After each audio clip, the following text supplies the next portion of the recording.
There we go. Okay, that took a minute. Hi, everyone. Welcome to the Friday night live stream.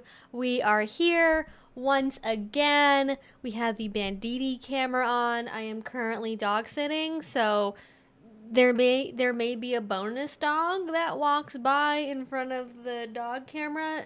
The dog normally likes to sleep underneath my desk, so they will likely remain a mystery. But we have a bonus dog today, so potentially double dog camera adventures. And I have some tea.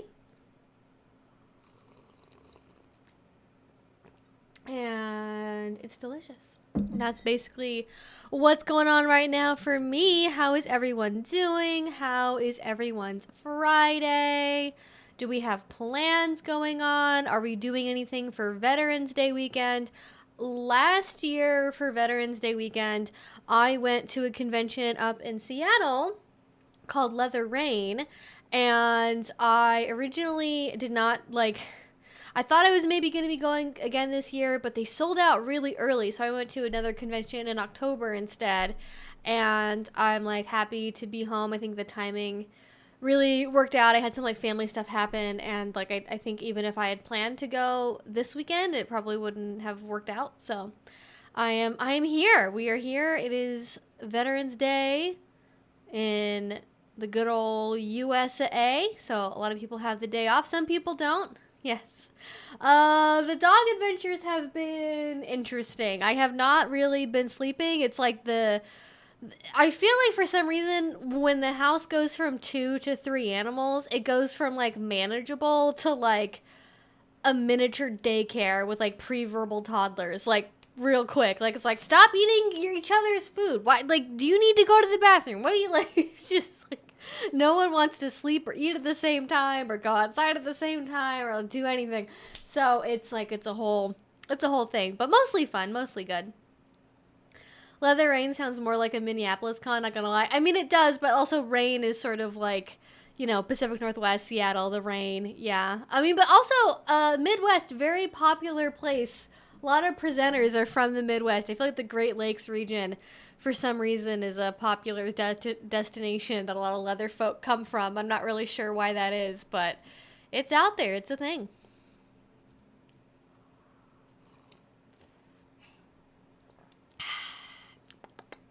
Good stuff. Good stuff. Remember to like the stream, read the rules, and the FAQ. Don't be a creep. Yes, thank you. First stream of yours, I finally will be able to participate in live. That is so great. Andine. I'm gonna go with Andine for that one. It's a big old guess, but hopefully that's somewhere in the ballpark. But we love our early crew and people that come here before this stream. We have a great little community. So welcome Twixie, welcome Andine, welcome Nelly, welcome Lexi, welcome Kay Seto Kaiba, welcome DJ Basehawks, welcome Socktators. Let's see, welcome Desiree, welcome Chunk, welcome Alexander, welcome Julio, welcome Sean. Welcome Fish, welcome Johnny Prince Charlie, welcome William, welcome Phil's Violet, welcome Kayla, welcome CW, welcome Vera, welcome Spencer, welcome Annika and Nathan, and Hellhound. Hello everyone. Thank you for taking a little slice out of your Friday evening to be with me. And as we said briefly before we get into it, I will just maybe outline a few key things before we get into it. So, as we mentioned, this is an 18 plus only live stream. So if you are not at least 18, please don't be here. This is a corner of the internet where we talk about adult subjects like sex and BDSM and relationships and dating. And obviously you can date and do sexy things and do all of that as a teenager or whatnot. But I prefer to not mix, you know, minors and adults in these subject materials altogether. I just feel like that's maybe not the wisest thing to do because I'm not a professional, I'm not licensed, I am not somebody that is trained to communicate with non-adults about these topics. And if you want to know about this stuff as a minor, I completely understand. A lot of people, like I know many people in the community where they were aware that they were polyamorous or kinky or whatever from a pretty young age, like much younger than you might think. But I am not equipped professionally to know how to like navigate that appropriately with somebody that is a minor, that is not somebody who is directly under my care, because again, not a licensed professional. So you go to websites like Scarletine. There are lots of other online resources that are provided by people that are licensed and would be appropriate to communicate with you about such things. I'm not one of those people. It's not anything that like young people are stupid or wrong or bad or whatever for, you know, having interest in exploring these topics. It's a safety thing. So just want to be really clear about that. Also today, as always, read the rules down below. We also have an FAQ. Normally not that big of an issue, but just to make sure everything is crystal clear here, we have some pretty reasonable baselines. Don't spam the chat, listen to the mods, and be polite. Like, just don't be creepy. If you're creepy, you'll get banned. And if you try to ask the same question 50,000 times, you will also be banned. Like, the way that this works is, generally speaking, this is like an interactive in the Q&A type thing. And so you guys can ask questions, I'll answer them. We'll also get answers from the chat, which is, I think, one of my favorite parts here, is we have a great community of people that come from all different walks of life, experience levels, that can also lend their own perspective. And sometimes we agree, sometimes we don't. I just think it's really awesome that we have the ability to get so many different, oh God. Been doing that I think I need to adjust where my microphone is, because I feel like I've been hitting it a lot more lately, and like not in a consensual way. I'm sorry, microphone. I violated the microphone's consent. I try not to do that. The microphone is a masochist, but, you know, we ask first before we touch. But no, seriously. We like to, you know, like have a community answer every once in a while. So feel free to contribute if you have your own perspective, or don't, or just ask questions. But we go in the order the questions are received. So I always recommend asking early, and sometimes I will lose questions, or I will like skip over them by mistake. So I will give people an opportunity at the end to re-ask questions if I didn't get to them. And then also, you can use a super chat. You can do that either through YouTube directly with a little like $sign button, or you can go to the description box and go through Streamlabs. Either way will work, and then it'll highlight your question up here, and depending on how much you donate, it may read it out loud, and it'll be a cute little sticker, and it'll be very adorable. So that is that on that. And yeah, microphone aftercare. Yes, exactly. Oh, sorry, microphone. I know a lot of people put their microphones, like if they're doing a podcast, they'll put the microphone on their desk. And I like the concept of that setup, but I also have a keyboard, and I feel like if I did that, it would just like wobble the microphone, and then you'd hear me typing all the time. And like, I don't feel like that can't be acoustically pleasant, you know? Like, no, I mean, some people are into that, I guess, from an ASMR perspective, but it really wouldn't be ideal, I think, for most people. We've had like amazing fall colors the last like 2 weeks. I don't remember a time I've been outside in the last couple of years where, at least where I've lived, like the fall colors are just like gorgeous and amazing. I think we had just the perfect long summer weather, and then like pretty mild September, October, and it just now started to get pretty cold. I think that really just like got some really nice, beautiful fall colors happening, and I love it. I'm just like, I'm a fall gal. I'm not a pumpkin spice gal. I don't really know what I am exactly. I did actually have what did I have? It was like a matcha chai, and it is like decaffeinated chai tea, like no, chai tea mix. Like, okay, chai is tea, but I don't know how to describe it because it's just a chai mix. But also, this is why I said tea, is because it's also got matcha in it. So it was like slip of the tongue. I apologize. Do not berate me, because I understand chai is tea. I get it. I understand. Don't shield myself from the comments berating me. I understand.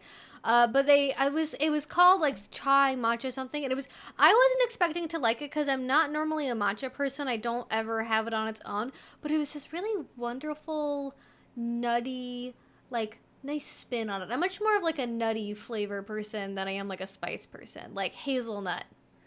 Oh, that's like my wheelhouse. I like that. So just in case anyone wanted to have that information.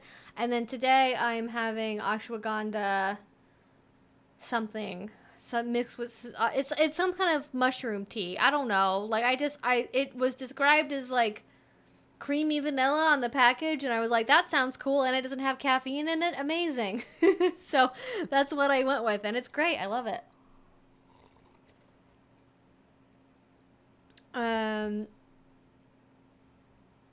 Chai is squares and tea is rectangles. Yeah, I think that makes sense. Yeah. It's very earthy, but it wasn't overwhelmingly earthy because it was like maybe 10% matcha. Like, I don't know, like it seemed like it was a pretty small amount of matcha.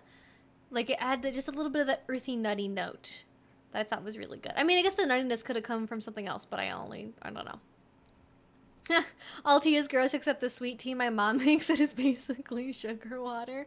To each their own. To each their own, definitely. I only got into tea when I was an adult, so I didn't grow up having it. It's definitely an acquired taste. I don't like any sort of like Earl Grey, like jasmine, green tea. I don't like any of that stuff. It's basically just like chai, ashwagandha tea. I sometimes like rooibos, but like even then it's sort of borderline. But it's just sort of more my wheelhouse specifically. I do iced tea in the summertime is good. And that's not really like a thing up here. It's like people who do iced tea. Last time I had mushroom tea was amazing. Different kind of mushrooms. I'm not planning to have any sort of out-of-body experiences on camera. I don't even know what that would even be like. I have no point of reference for Rosie that whatsoever. Rosette So donated I just feel like that has $7. to be a bad idea. I I'm sure, actually like, have a question I don't this know. week. What does the Wait, acronym what GM mean is- to you? is Just the first there thing you think of. music Also, playing? why Where are the we at a weird fuck number is that again? coming from? Must fix. Also, have you gotten Am my I letter yet? echoing?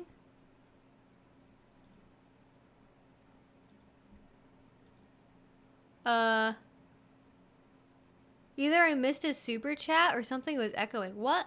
I definitely heard, I saw something on the audio output. And I guess I'm not echoing now. Maybe everything looks like it's muted. Okay, I don't know what that was. I apologize. Maybe was something playing on Twitter? I don't know what that was. Okay, if you heard me echoing, please let me know what that was so I will not go crazy wondering what it was. Yorkshire tea is the only tea I drink. Okay, I'm about to be very American, and it's gonna bother you, because all I know is PG Tips, and that's it. Is that a brand, or is that, like, a special variety of, like, English breakfast tea? Or, I mean, you could tell me anything, and I'd just believe you, so...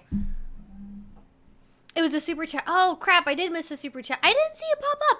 I was too busy talking about tea. Oh, that's right. Okay. I had it, I was testing some super chat stuff earlier and I forgot I had the thing turned off. Oh, no. Okay. Well, let me see if I can retrieve that quickly. All right. I'm going to use the power of rewind here. Okay, I guess people heard the super chat and what it was saying. Actually, I'm gonna have to pull up my super chat log, so give me a second. I apologize, I forgot I had turned off the donation screen because I was testing some stuff on the back end, just some like filters and things I needed to update. Give me 1 second. Venditti is like on full-on snooze mode right now. Oh, my lord. She's also a fall girl. She loves the fall.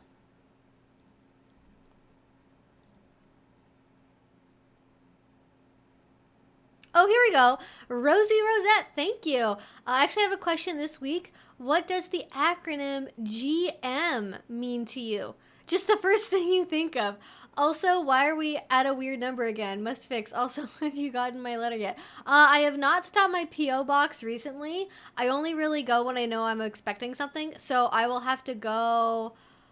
I don't know if they're open with Veterans Day weekend, but I can probably go this week. And I will go check it out because I have some errands I need to do around that part of the town anyways. So I will go check my P.O. box and I will get back to you next Friday. But GM, honestly, this is a very lame answer. But the first thing that comes to mind is just general manager. Just think of general manager. I don't know what else that would stand for. I guess game master? But I always call them DMs. I guess GM would probably be game master, but I think of general manager. I think, I feel like that's also how Boomer would try to type grandma. Like, if you introduced a boomer to Facebook or something and they were like, you know how they like, oh, lots of love, LOL. Like, it would be like one of those. So they say GM for grandma, like Gama. Oh, that would be funny. That would be funny. I think that's it, though. That's what I can think of for GM. But good question. Thank you for getting us started on that.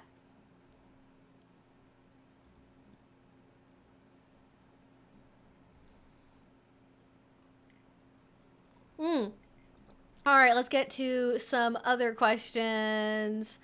Food, live stream. Tomorrow's gonna be super fun though. The mister wants me to get a new hairstyle, so he's paying for a haircut and styling at the salon. Ooh, that's exciting. That's fun. I one time had a partner that really wanted me to have a new hairstyle, and they just cut off all my hair. I had very short hair. There was true Evie Lupine fans, true Lupineers remember when I had very, very, very short, like ear length hair, and I was still working at an office, and I remember this is when I decided I wouldn't have short hair again, as I remember I had a coworker that just went, she's like, you look older now. Look at I was like 24. I was like, what do you mean? I don't know. I have very, very few female coworkers, so like having one of them disapprove of my hairstyle in kind of like a subtle backhanded way of like, she's not telling me that it's bad, but she is telling me that I look older, and I don't think that's usually meant in a positive way. And so I didn't have short hair again after that. Honestly, at some point, I've been thinking about that for the big 30, the big 30. Coming up here this July, gonna hit the 30. I mean, honestly, I didn't think I'd make it this far. Let's be serious. I didn't think I was gonna make it this far, but I'm here. I'm hitting the big 30 this summer. Hopefully, you know, knock on wood, I guess. I'm like, maybe I should do something like wild with my hair. I'm kind of stuck between like maybe I should finally just like buckle down and like save up to get a tattoo, because I actually have some ideas I think I would like long term, and or I don't know, like doing something with my hair. I really like having long hair, and it does take a very long time to grow it out. And currently what I'm trying to do with my hair is I'm trying to grow it out to, I basically already have kind of mostly what I want, but I want it to be a middle part and then have like really long bangs. Like I want to have like full on like 60s fucking Cher, like just long curtain of like one length hair. That's the vibe I want to go for.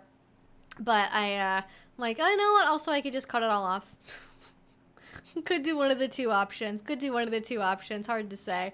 But I finally have some ideas for tattoos I think would be cool. But I'm very picky, and like I keep hearing horror stories of people that get tattoos and they hate them, or like they get totally blown out, and like I don't know.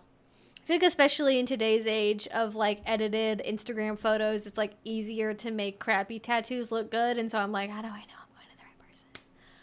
Also time, lots of time.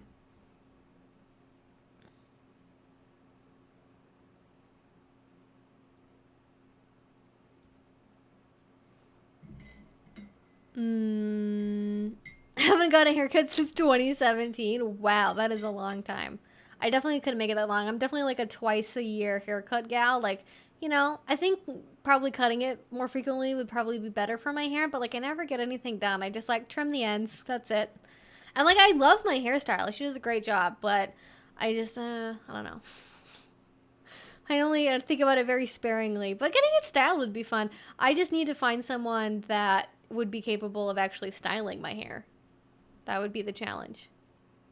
Bonus doggo, i.e. I am watching a dog for someone else that is dealing with some life things currently and needs some assistance. And I'm very happy. This dog and Banditi have been getting along pretty well, but they're like my little caboose. They follow me around everywhere around the house. Like if I'm in the office, they're here. If I'm in the bathroom, they're in the bathroom. If I'm in the kitchen, they're in the kitchen.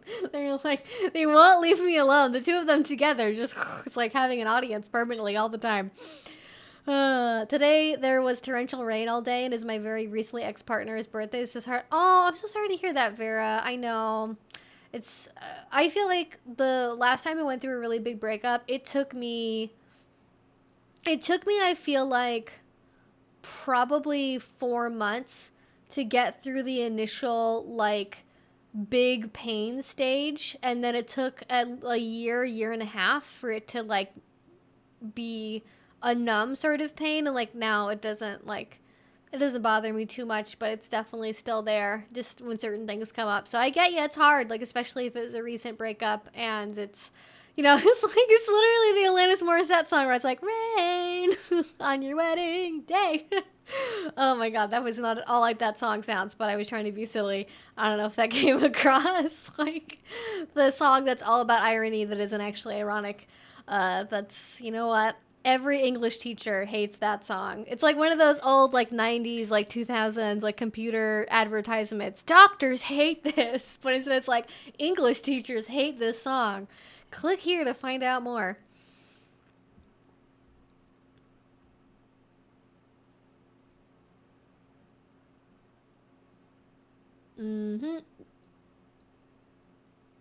Anyone going to the Sick New World show in Las Vegas?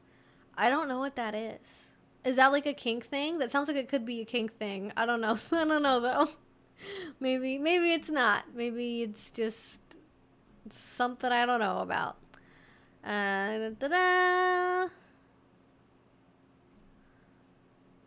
Please don't be creepy. Yes.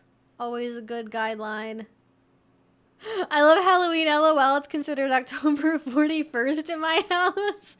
That is brilliant. I have my like skull and a crossbone sweater on. This is like my favorite sweater. I wear it all the time. I don't wear it like for Christmas necessarily, but I'm with you. Didn't have really a big Halloween this year. Didn't have any trick-or-treaters. You know, it's kind of low-key, but that's fine. Have you read anything like Sisters of Dorley or other non-sexual force femme novels?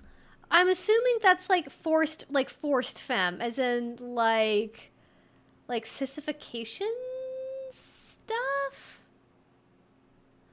I would say no, but I'm googling the Sisters of Doily, and it looks like it's pretty popular. 250k views. I don't know how that's like typical for this website. It looks, I don't know how to describe what this is. It looks like it's a dark, like, gender roleplay fantasy stuff. I don't know, like, okay, yeah, that's not really my thing. I don't really have any comments about it other than that. I think it's, you know, some people I think are going to find that like healing or interesting or entertaining, and other people are not going to want to read that. But I mean, whoever is writing this, they've been a religious updater for like at least once a month for like over a year, like a year and a half. And like, you know what? That's something to sneeze at. So there you go. No, I've not read anything like that. Question. My male 36. Oh no, this is phrased like a Reddit question. Okay. Male 36 sub transgender 29 are becoming poly after she had some femdom with mass. Oh yes, I remember this story. And she got super into it, and she may be open. Oh, she may be more into girls than guys. Any advice on opening up without getting sidelined? I mean, you not getting sidelined, I imagine. I want to help her explore those feelings, but I don't think I can handle moving from a monogamish relationship to something where I would end up being a secondary partner. I mean, it sounds like you have a pretty good understanding of where your comfort level is at. I think there is a balancing act in the way you approach that conversation of, I do want you to be happy and I want you to be able to explore and have experiences, but also I do have certain needs in a relationship and I want to make sure those needs are being met, but you don't want to phrase it like a, you must not go past this point or else, or like ultimatum type language territory. So I think if that was where I was at, and especially if I was with an existing partner and like we were going through a transition process as opposed to like establishing a new relationship. I think if you're establishing a new relationship, like, don't be blunt in a rude way, but also don't be afraid to be direct, because I think it is in the calculus of deciding, you know, being blunt and potentially being a little bit rude versus being vague and potentially confusing. I'd rather go for potentially a little bit upsetting, but like making sure my point was very clear and hard to be mistaken about.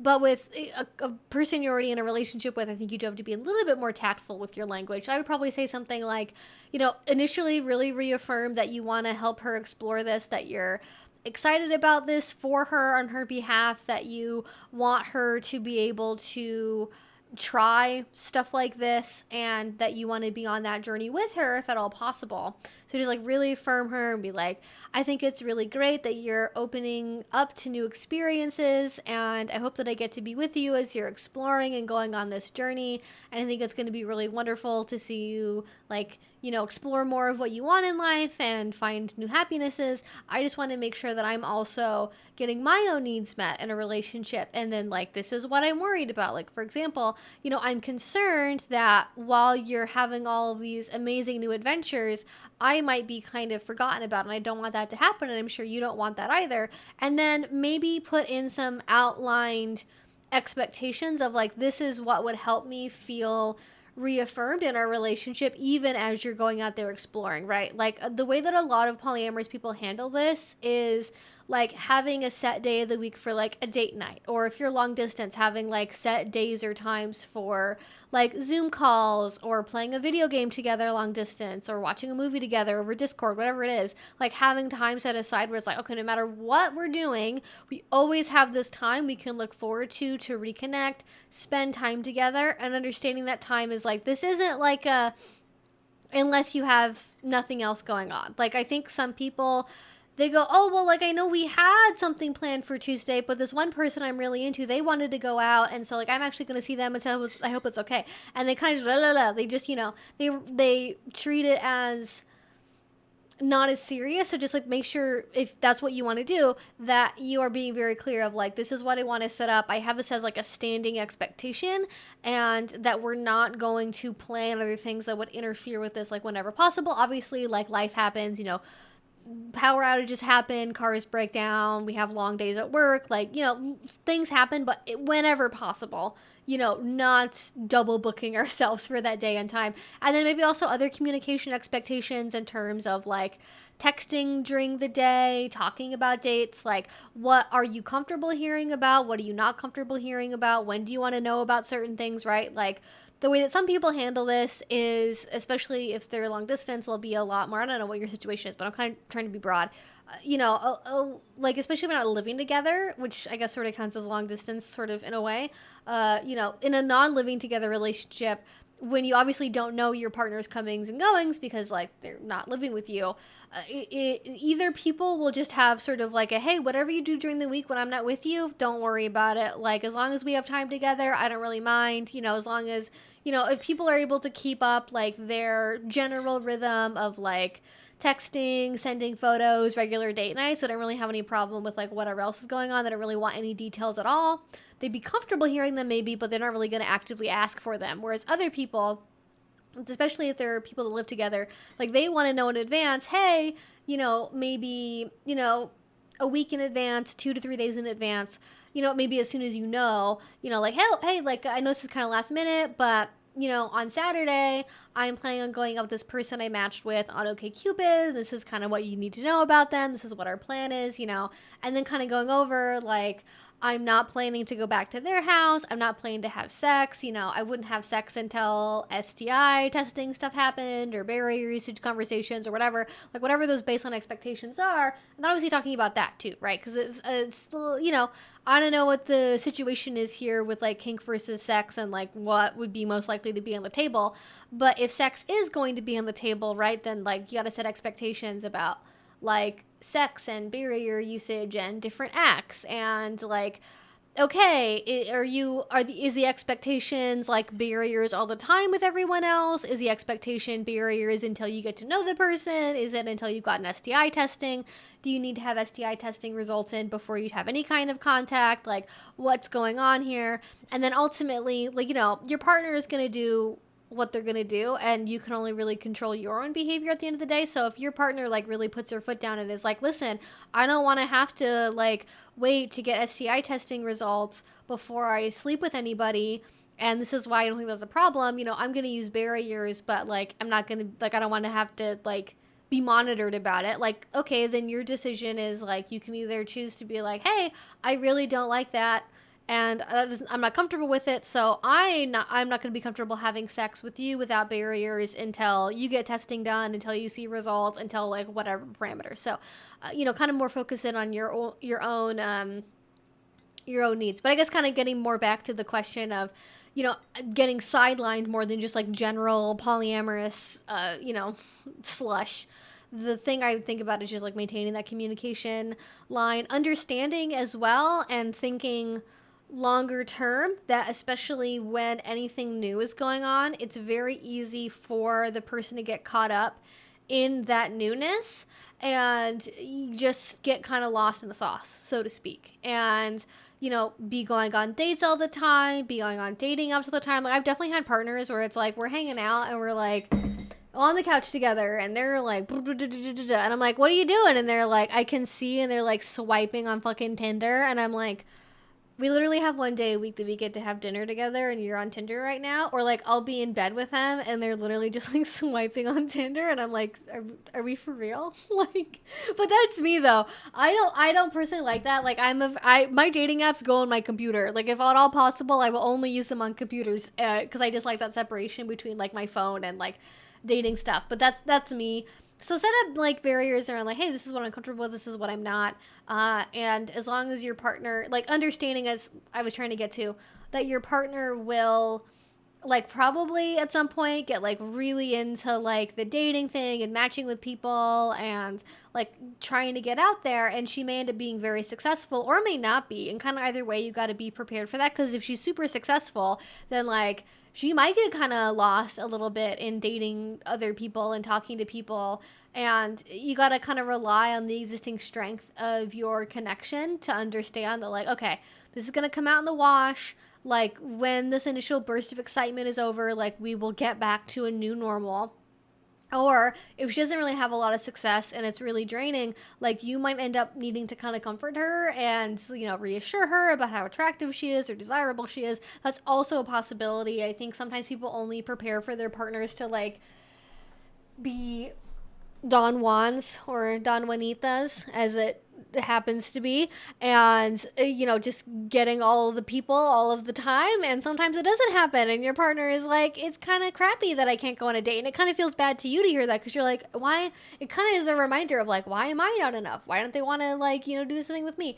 Why am I not good enough to just be their one and only? And you know, you have to be able to comfort them, but then also like hold space for your own feelings. But yeah, I think just being honest about where your feelings are at, and like, I guess if you're afraid of being a secondary partner, establishing what a secondary partner like would mean to you. Like I would feel like a secondary partner if, and then like, you know, outlining what that means to you, and then like outlining ways that are important for you to feel like a primary partner. And then, you know, the churn of time will come along. And sometimes things don't go as planned, but I think that's probably a good place to start. This is all great advice. We've gone through some basic guidelines about communication intimacy guidelines. Also, do you consider the primary secondary thing valid, or is equal primary best? I certainly read a lot of polyamorous literature, especially from like vanilla polyamorous people that are very, very much like, the only way to have a real healthy polyamorous relationship is to have equal partners across the board, no secondaries, no tertiary partners, that's the couples privilege, blah, blah, blah. And let me tell you one thing. It doesn't matter what labels you use. You can say that you have a hierarchical relationship, a non-hierarchical relationship, relationship anarchy. Most polyamorous relationships I know of generally end up falling into some kind of hierarchy. I don't think there is really a way to avoid it. I think a lot of people delude themselves into thinking that they can have no hierarchy ever in their relationships, because hierarchy exists because of many reasons, not just like choosing to make someone a priority. Like if you live together with somebody, if you have kids together, if you're married, if you're sharing finances, if you share the same car, like, you know, if you're life partners with somebody, it's very difficult for the person who's been there for a week to have the same level of priority as somebody who's been with you for 10 years and has kids with you. And frankly, at some point, I believe it may be inappropriate to pretend like they are on equal footing. And I have seen, actually, in the last couple of years, a tendency for people that are very, very strongly anti-hierarchy, I'm a relationship anarchist, all my partners are equal, to have this attitude of like, okay, everyone's equal, but they're all treated equally shitty. Like, it's kind of mean, but I don't know, I think sometimes people invest in the idea of getting rid of hierarchy so much that it's like the only way to treat everyone equally is to all treat them as being disposable. And I don't think anyone really wants that. It's like no one wants to, well, some people do. Some people have kinks, and then everything is on the table. But it can be more difficult for people that are very adamantly against hierarchy, I think, more than they realize sometimes, to truly be without any kind of hierarchy in relationships. I definitely have partners that would say that they are non-hierarchical, or I know people that would say they're non-hierarchical, and they have one partner who's the only partner that they don't use barriers with, and every other partner, both of them use barriers with everybody else. That is a type of hierarchy. Because if you're not having other outside sexual contact, if you're getting regular STI testing, if you're on birth control, and also if you're, a gender combination and a sex combination where pregnancy would even be possible in the first place, there may be different concerns about barrier usage, and sometimes it does kind of boil down to but not using condoms is special. And so that kind of specialness is only reserved for these people or this one person and not for everybody else. So hierarchy, I think, tends to exist on kind of whatever level. I think it's more about treating people equitably and being honest and upfront about what your expectations are more than anything else. And I think sort of this veneer of but we don't have hierarchy is kind of used to not need to talk about anything else and to sort of hand wave away any other concerns, because it's oh no, we won't treat you badly, we're not hierarchical. And it's details are needed. It sounds like they're misunderstanding RA. I mean, if it's people just misunderstanding RA, it is every single relationship anarchist I've ever met. And I know lots. I lived in Seattle. I lived in Portland. I live and have lived in what I would consider to be the RA hotspots of, at least from what I know of America. And I'm just telling you what my general observations are. Obviously, there are people, especially queer folk, that are genuinely relationship anarchist. And they practice what they preach, and it's fucking praxis, because a lot of them are also just full on regular political anarchists too. But I'm talking more in heterosexual polyamorous circles. I feel like there's a distinct difference in the approach to hierarchy between heterosexual couples and heterosexual relationships and couples and polycule situations. And queer people's approach to it, definitely. And I think that's possibly got a lot to do with patriarchy and hierarchy, I think, being a more embedded thing in a lot of heterosexual dynamics compared to queer ones. But yeah, I definitely have a primary and a secondary partner, mainly because both me and my secondary submit to the same dom. Yes, that is also definitely something people do. And kind of to maybe put a bow in this conversation, there is a tendency, I think, within more kink or BDSM informed polyamory to definitely use my hierarchy, because if you have a power hinge relationship, if you are both submitting to the same person, there is a power hierarchy there. And I think that people who just kind of say hierarchy bad, non-hierarchy good, are really, really oversimplifying things and are not really doing you any service, because it's perfectly, and this is kind of the reason why I'm rambling about it, it is possible in any relationship configuration, from closed off polyfidelous throuple to relationship anarchist, commune with 8 people sharing one house together, anywhere on that spectrum, to have bad relationships and to not be clear communicators and to have confusing expectations, or to say one thing and mean another and not clarify. Bad communication, bad relationship patterns exist wherever, and it is complicated more so than just slapping a label on and being I'm good now. And I think early polyamorous literature definitely emphasized non-hierarchy as being the solution, and I think if we're sort of comparing the maybe more common logic at the time of like the 90s and before that, where it was mostly more focused on like swingers and like one penis policies and you know, okay, you know, my wife can sleep in my bed and my girlfriend has to sleep in the guest bedroom, but only on Saturdays, and we can't go to this one restaurant together, and only my wife is allowed to wear dresses on dates, and only like, you know, like only my wife is allowed to wear jewelry. I'm only allowed to give my wife jewelry as a gift. Like all these like crazy like rules to like maintain a hierarchy. That's where it gets destructive. Hey Evie, I'm a Switch and my little is new to it, but they are really enjoying learning about it. What are some ways my little can top me during play? I would love to talk about this subject. I'm going to wrap up this thought and then we will get into talking about toppy littles because ideas. So yes, like I think sort of the early days of literature about polyamory, like sort of like the hierarchy that existed as like maybe the more standard form of hierarchy at the time was like, okay, no, it is kind of ridiculous that only your wife is allowed to like exist in this half of the house and only she can wear these things and get these presents and go to you, you know, go with you on these holidays and these trips and these restaurants, and like, okay, that is way too much. But then also like if you end up being like totally against any kind of hierarchy, you get kind of blind to the hierarchy that inherently exists in a lot of relationships, and then you don't address those things because you go, but we don't have hierarchy, but then you haven't actually really fully addressed any of it. Anyways,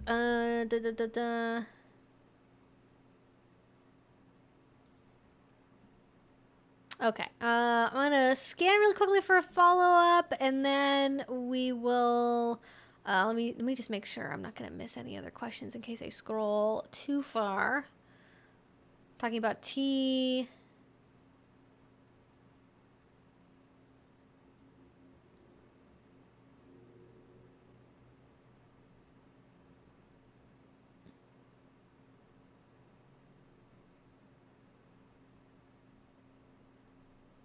Oh, it was a super chat. I missed all that. Sorry. Maybe encounter real life group of people pursuing a relationship where one person's role is that they love to be a surrogate for two other people. Okay. Okay. I think I know where we're at. PG Tips is the box standard supermarket tea brand. It's okay, but has no character. I mean, that's why I know it. That's what they import into America now. Is everywhere has PG Tips. That's basically all we get over here, more or less. Oh my gosh, Twixie, I have been through this too. YouTube keeps trying to recommend Eugenia Cooney vids, and I'm beyond done with it. I feel like I want to make a YouTube video talking about this phenomena because I have also experienced this. I don't know what it is, but if I search, it doesn't matter what it is actually, but if I search for like submissive, dominant, BDSM, kink, bondage, any of the usual stuff that I search for when I'm looking for kink videos, and sometimes even just like regular topics, the way that YouTube works now is only the first handful of results are actually tied to the keywords that you're searching for. And then after that, it's like predominantly algorithm for you videos, and then sometimes it's related to the topic you're looking for. I have never engaged in Eugenia Cooney's content. I've never watched Eugenia Cooney. I have, in the last 5 years, maybe watched 2 videos about Eugenia, and that is it. And even on accounts where I have never watched any Eugenia content ever, either people talking about her or her being brought up in a video just as a general thing, or none of that ever. I will get recommended her videos. I will get recommended shorts. I will get recommended videos about her. I will be recommended her videos. I don't know why YouTube really is pushing Eugenia Cooney content, and I do not know why. And I think maybe there's some kind of conflation in the algorithm between like kink content and Eugenia Cooney. Like, I don't know. That's the only thing I can even vaguely make a connection about is, for some reason, YouTube, and maybe it's because a lot of people do watch Eugenia. If you don't know who Eugenia is, I will recommend you do not look her up. I will simply describe it because her content and people talking about her can be deeply triggering. If you have an eating disorder, a history of disordered eating, anything like that, do not look her up, which is also doubly upsetting because, like, I am sure many people in this chat and like, you know, have histories of eating disorders and being served content against your will of somebody that is extremely emaciated, like, is not helpful. But I think a lot of people do engage in Eugenia content for less than savory reasons. They don't like her personality. Let's maybe say that. So, I mean, which is also, like, that's true for, like, basically any female content creator on planet Earth, and, you know, a lot of the men, too. Like, people just go, ooh, eye candy, and then they just, like, shut off their brains after that. That's all they really care about. But that's nuts. Like, genuinely, I'm going to ask some other YouTubers I know if this is, like, potentially a good video topic, because I feel like this is one of those things where if we raise awareness about it and, like, more people notice it, this maybe could be something that YouTube takes action about, because I find it to be deeply inappropriate. Like, I'm sure Eugenia doesn't want her content being served when people are searching for kink or BDSM, and you know, if somebody's looking for something about submission and then suddenly they see something about Eugenia Cooney, like, what? Like, what's happening there? Like, surely, like, Eugenia Cooney cannot be, like, the most famous person on YouTube that where she just, like, gets fucking endless airplay all the time, you know? Like, what is happening?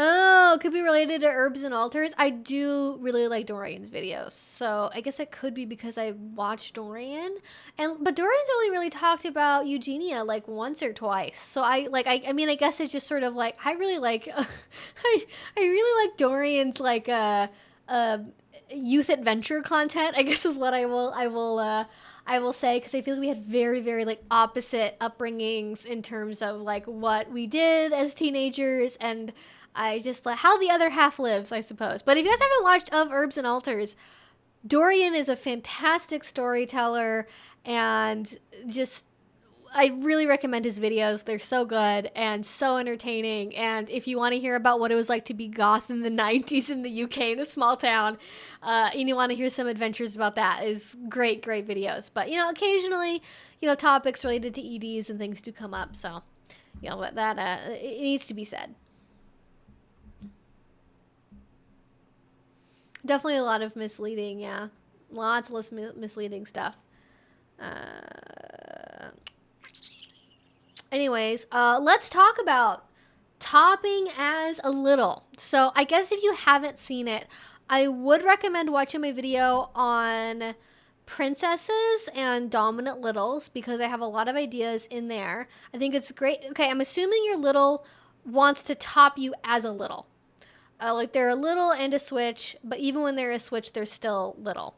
And I feel like the best way to do this is generally, and I'm sure many other people in the chat have other ideas about this, I really like inverting the caregiver expectations. Like, there's the caregiver flavor, and I'm assuming, I don't think you don't say, I'm assuming you have some kind of maybe caregiver dynamic, or potentially explore that in this to a certain extent.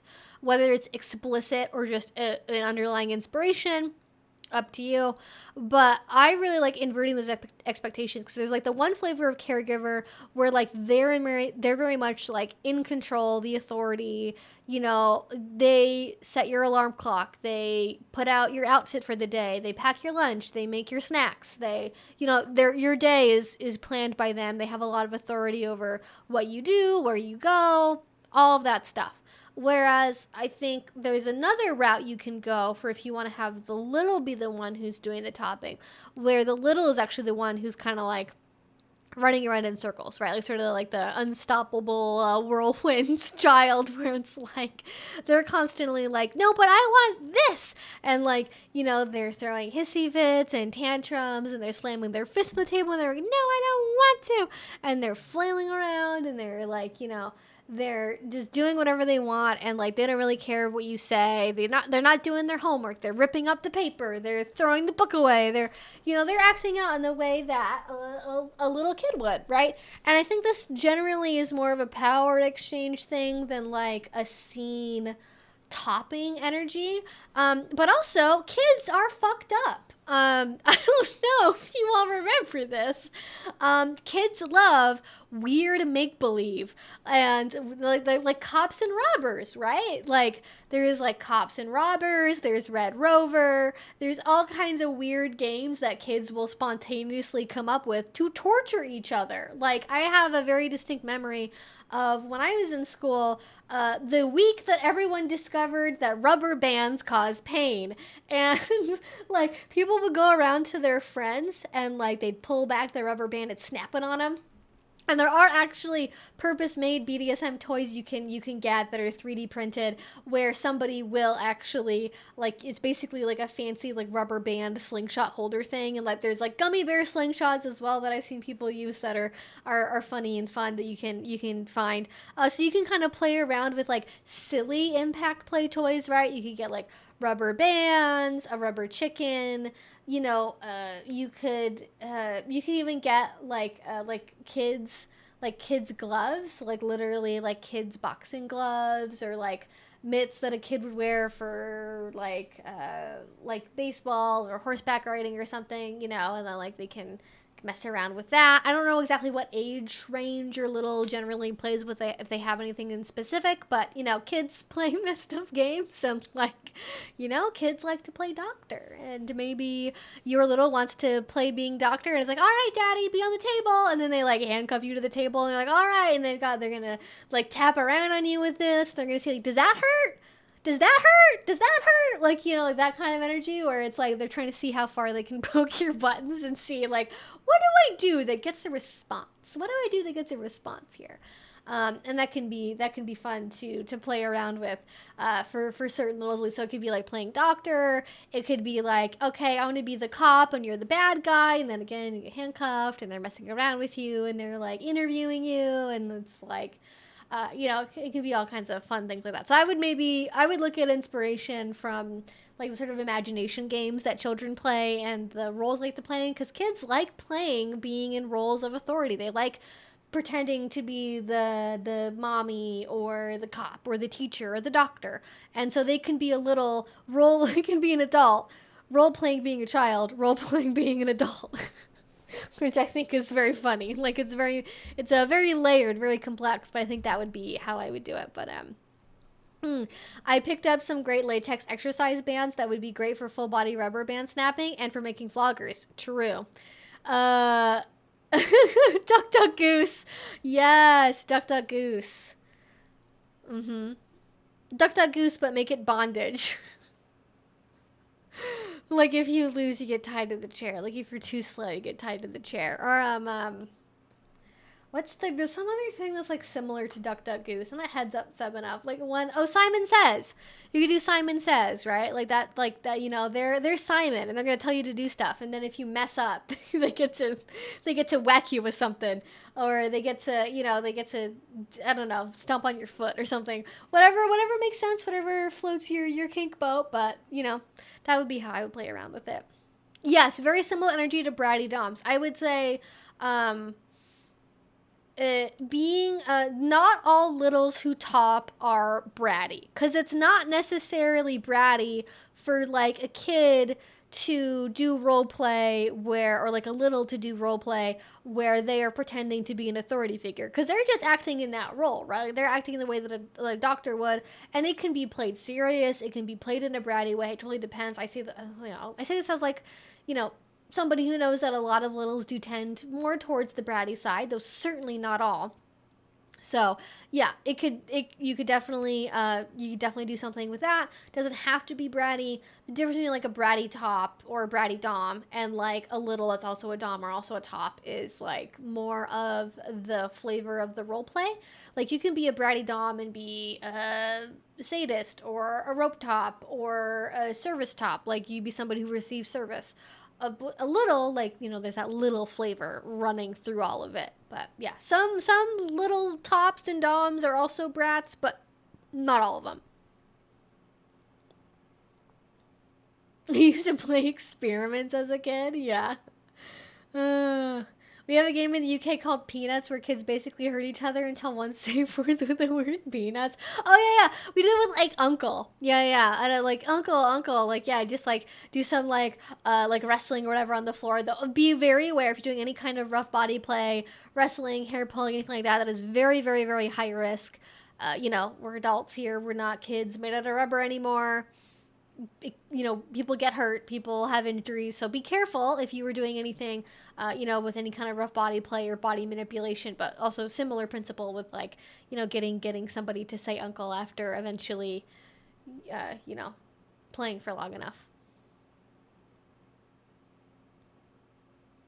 Have you heard of the term smartass masochist or sadist before? Yes, I actually mentioned it in a video that's coming out soon, and I talk about brats and smartass masochists and different labels. And smartass masochist is something that I feel like was bratting before brats. Like I literally have, and in the video, I read an article that's from 1999, and it is essentially a checklist for bratting behavior. I don't really think there's a huge distinction between a Sam and a brat, other than like what label the person relates to. I think in principle, the behavior is very similar.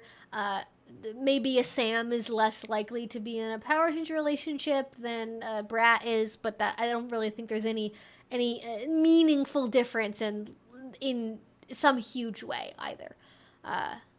It's more of a preference thing.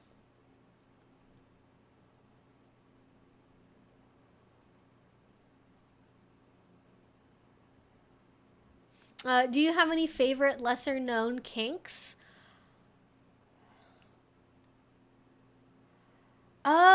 I mean, one thing I think would be very fulfilling for a lot of people is something I actually, once again, I'm mentioning in a video that's coming up very soon, is something called, I always forget how to pronounce it. It's omoroshi, I think, omorashi, or just omo is usually what people, yeah, omorashi is what it's called, or just omo, and it's essentially a form of bathroom control where actually no, I mentioned this in a video that already came out. It's in the top 5 edgiest kinks video. I talk about this. But Omo is not something that's like ever talked about I feel like in the Western BDSM community at all. But it's basically a subtype of bathroom control where like you play with the feeling of having a full bladder and like not being able to go to the bathroom immediately and having your partner like deny you like when you ask permission to use the bathroom and like having them control that. And I just feel like a lot of people would be into that. A lot of people find that to be physically stimulating because the pelvic floor is all very interconnected. We've got a bunch of organs back to back to back. So you got like the prostate, you've got, you know, the bladder, you've got the balls, the penis, all that stuff. Like if you've got that setup of organs going on, you got that. And, you know, if you're somebody that has, you know, does not have a prostate and you have a vagina, you know, you have the clitoris, you have the vaginal canal, you have the bladder, like all of that is right there and it's all very interconnected. So I don't think it's surprising that somebody would be aroused by that necessarily, either from the mental like bondage and control aspect of it or from the physical sensation of like what's going on in the pelvic floor.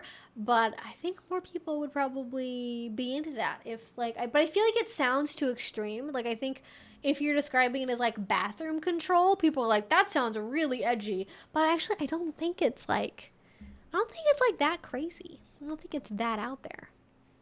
That would probably be like as like a personal like this is the thing I think people would like, that is like I would like to advocate for this being a thing more often. I would probably say that one. I feel like that's pretty niche.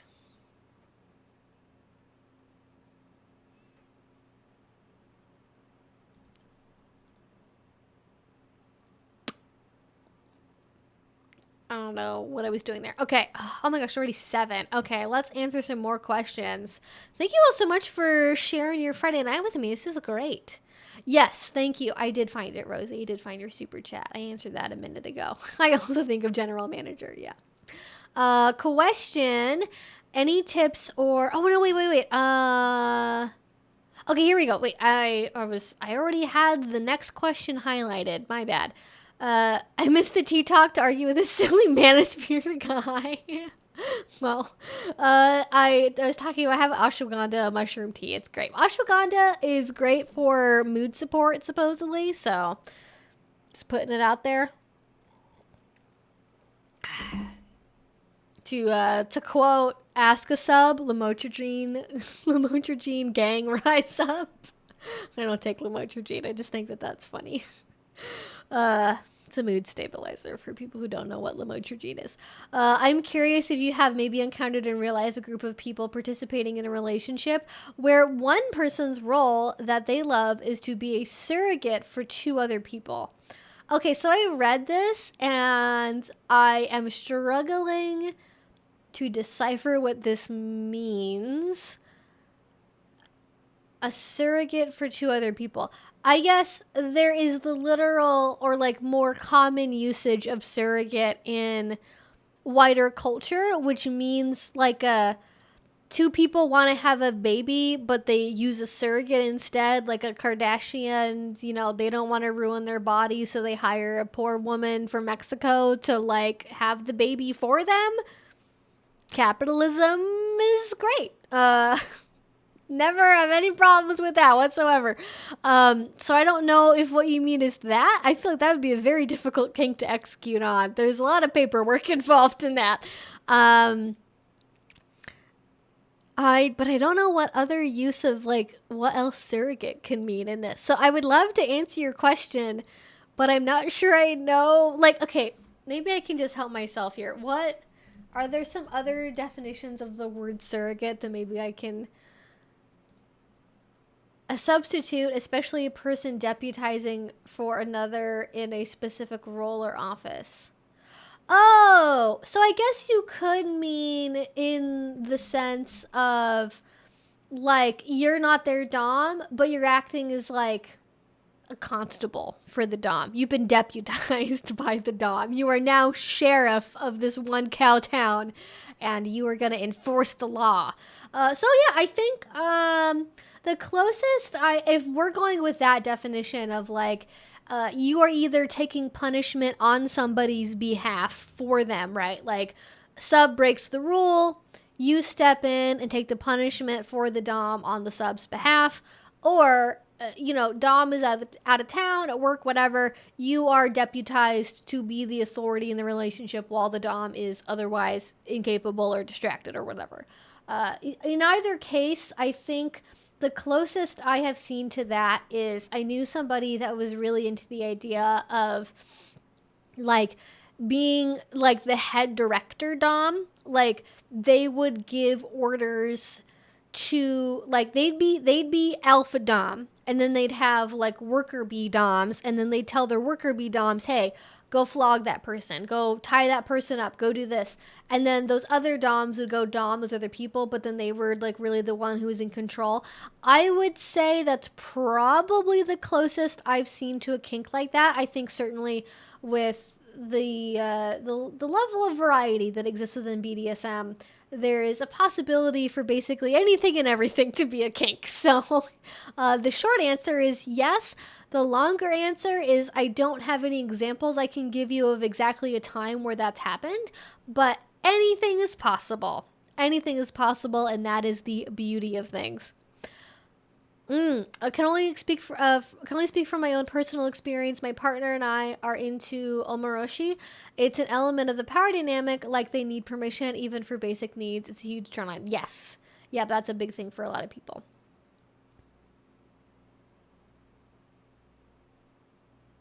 Yeah, like I'm not, to be clear, when I talk about this in the video with omoroshi, like the idea of omoroshi, whatever it is, like I'm just calling it omo. I'm just going to call it omo because that's what everyone calls it. With omo, like yes, there is and I had a kind of debate about this in the comment with somebody. They were like, holding your pee is dangerous. And like, yes, on a basic level, just like headline, holding your pee is generally bad for you. However, you know, as adult human beings, most of us, unless we maybe have certain disorders or an enlarged prostate or take certain medication, most of us hold our pee overnight for 8+ hours. You know, we don't die in the morning when we wake up. We don't get kidney stones because we held our urine overnight for 8 hours.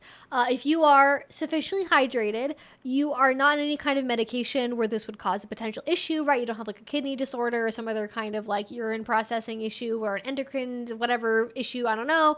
Like you just some kind of problem, right? Let's just say problem. Some kind of health issue that would get in the way of this being healthy and good for you, don't do it. But Omo, generally speaking, if you are like, for example, asking permission to pee and then your partner says wait, and then you wait 5 minutes and then you do that like once a week, like that's not really a big deal. My understanding at least is from my experience with it is it's not like somebody having to hold their pee. Like we're not doing like a fucking Anne Rice novel like level thing of like it's super extreme. Like for the most part it tends to be like either asking permission and then waiting to get that permission, in which case it becomes instantaneous, or you know, you get a short time period of denial because most people realize that actually holding in your pee for a very long period of time actively is bad for you and not something most people want to do long term, and is frankly at some point gets very impossible to do very quickly. So if you're holding your pee in for like 5 minutes, 10 minutes, like a couple times a week, and you're again otherwise healthy, sufficiently hydrated, all of that stuff, you know, urologist approved, it's not the end of the world. I don't really think it's any more risky than like most of the kinks that people do. So yeah. Holding your pee is dangerous, but so is being hit with a large wooden paddle. Like, I am infinitely more concerned about getting permanent nerve damage from rope bondage than I am of like something bad happening because I held in my pee once for 10 minutes. Like, I think it's worth bringing up to be clear. Yeah, like, you know, like it certainly, as somebody just said in the super chat, you know, like kidney stones are certainly a risk. Like, there are risk factors to this that are serious, right? Like kidney stones are a problem. As a teacher, I got kidney stones because of work. Omo is not holding it all day. Yes, yeah. There is a distinction between holding your pee for 12 hours because you're a school teacher and like Omo. Like Omo, I mean, are there people who do this for their kink? Most definitely, because somebody in the world does anything you can possibly imagine as a kink. There is somebody out there who is that level of a freak and doesn't care about the risk associated with it. Some people probably have kidney stones as a fetish. That's also probably a thing that we need to grapple with as just a thought. But yeah, like it's, for the most part, when people are doing Omo, they're not doing it for like hours and hours on end, where like every single day, all day, you have to hold your pee in for 10 straight hours and until your dom gives you permission when they come home from work. Like, that is not the typical experience for most people, yeah.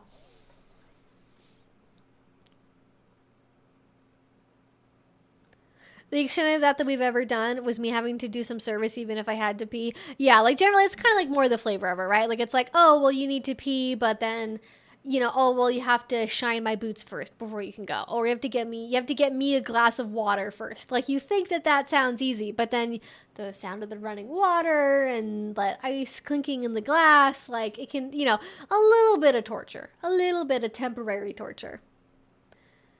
Yeah, 5 or 10 minutes is probably what most people do twice a week without even noticing. Yeah, like sort of my guideline in my head is like, okay, if you were in line to go to the bathroom at like a busy airport, amusement park, or you know, a theater or something, and like you could hold your pee for that long and be safe afterwards, it's probably a rough approximation of like how safe it would be to do it on an occasional level.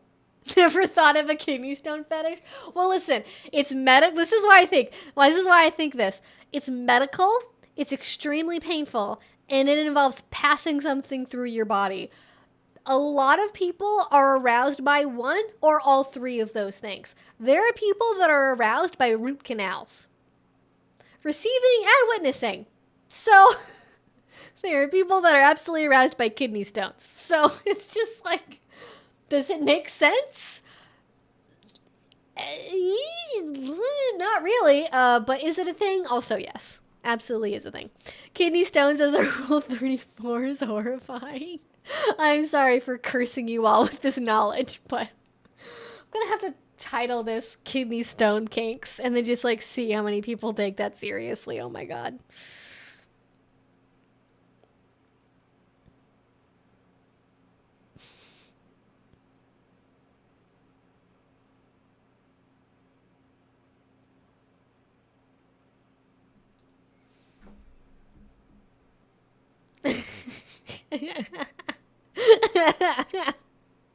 Like my master just came in and heard you talking about it, and now it won't be talked about again. He thinks I was listening to a podcast about it because it's my main kink.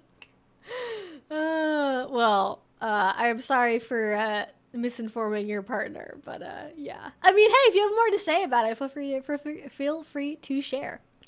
As almost every kink, there's an origin when you were a kid, probably something to do with holding the pee and parents being mad about it. So there's a way to have power of it. Yeah, and like Omo is very popular, especially in Japan, and there's a lot of sort of like social shame and humiliation around it as well. I think the Wikipedia article probably talks about it fairly extensively for that reason. But yeah, I mean, like, kinks are just funny. Like, kinks and fetishes both are very, like, there's so many reasons why they happen. Like, it can be early life experiences, it can be coping with like stressful or distressing things, it can be because like you end up accidentally habituating something in like your sexual response cycle, like you're 11, you find something like exciting for the first time, you don't really understand it, you're like, why do we get a funny feeling when I look at women in the grocery store with pantyhose on? And then, like, eventually, the pantyhose leads to other feelings and you act on them, and then that feels good, so you do it some more, and then whoopsie, you have a pantyhose fetish. Like, it is interesting what our bodies and minds are capable of intertwining for the sake of arousal or mental stimulus, and never underestimate the power of it, because it is in fact very powerful. You had 3 kidney stones removed? Oh my god. No, oh, like that? No. Again, is that a fetish for some people? As a concept, absolutely. Could I personally imagine enjoying having kidney stones removed? Absolutely the fuck not. Like, all of my sympathy, oh my god, that sounds awful. Could not be me. I would just be like, put me under. I can't, like, I couldn't do it. I don't think I could do it. Yeah.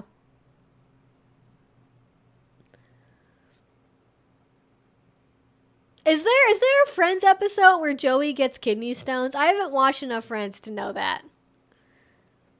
Thanks for replying to my super chat. Context, my little doesn't mind shifting out of that headspace when they want to switch. Oh, I mean, if they want to shift out of their little headspace for switching, like, the world is your oyster, my dude. Like, anything or dudette or whomstever you are, there are so many options if you want to switch, like sensation play and impact play and role play and bondage, and like, it depends on, like, do you want to switch during the scene? Do you want to bottom the entire time? Do you want to transition from bottoming to topping, like back to back? Like, so many options with that. Absolutely. But I feel like sensation play is a very comfortable area for a lot of people that are getting started with topping, because it's more nice and it's fun and people like it. Like, it could be body paint, body writing, it could be even like wax play too, could be in there. Tickling, feathers, massage, using massage stones, claws, scratching. Again, world is your oyster. You have tons and tons of options out there, but I would probably, if you wanted to just have a general direction to be pointed in, I would probably go for sensation play as like sort of a beginner switch activity, because I think it can also kind of scratch that submissive itch. And also I think a lot of people understand that it feels good and relaxing, and a lot of people, I think, if they're in the process of coming to terms with their dom or sadist side or rope top side, working up to that can be a lot easier, and I feel like this is a good intro place. But also, like, because you're not getting totally lost in like super intense sensation or needing to have a really high level of skill yet, I think it is a lot easier to transition to that as a switch if you don't have a lot of other skills built up. Like, if you don't know, like, how to throw a flogger yet, or tie someone up, or put wax on them, just playing with sensation play, like, allows you to explore that feeling of topping without having to take, like, a 2-hour long intro class on, like, rope bondage. So, all over, just across the board, I think it's a good place to start with, but yeah. Do that, or whatever you are. Dudette, yes, but I don't know what I said. Oh my god, there is a Kidney Stone Friends episode. There's a Friends episode for everything.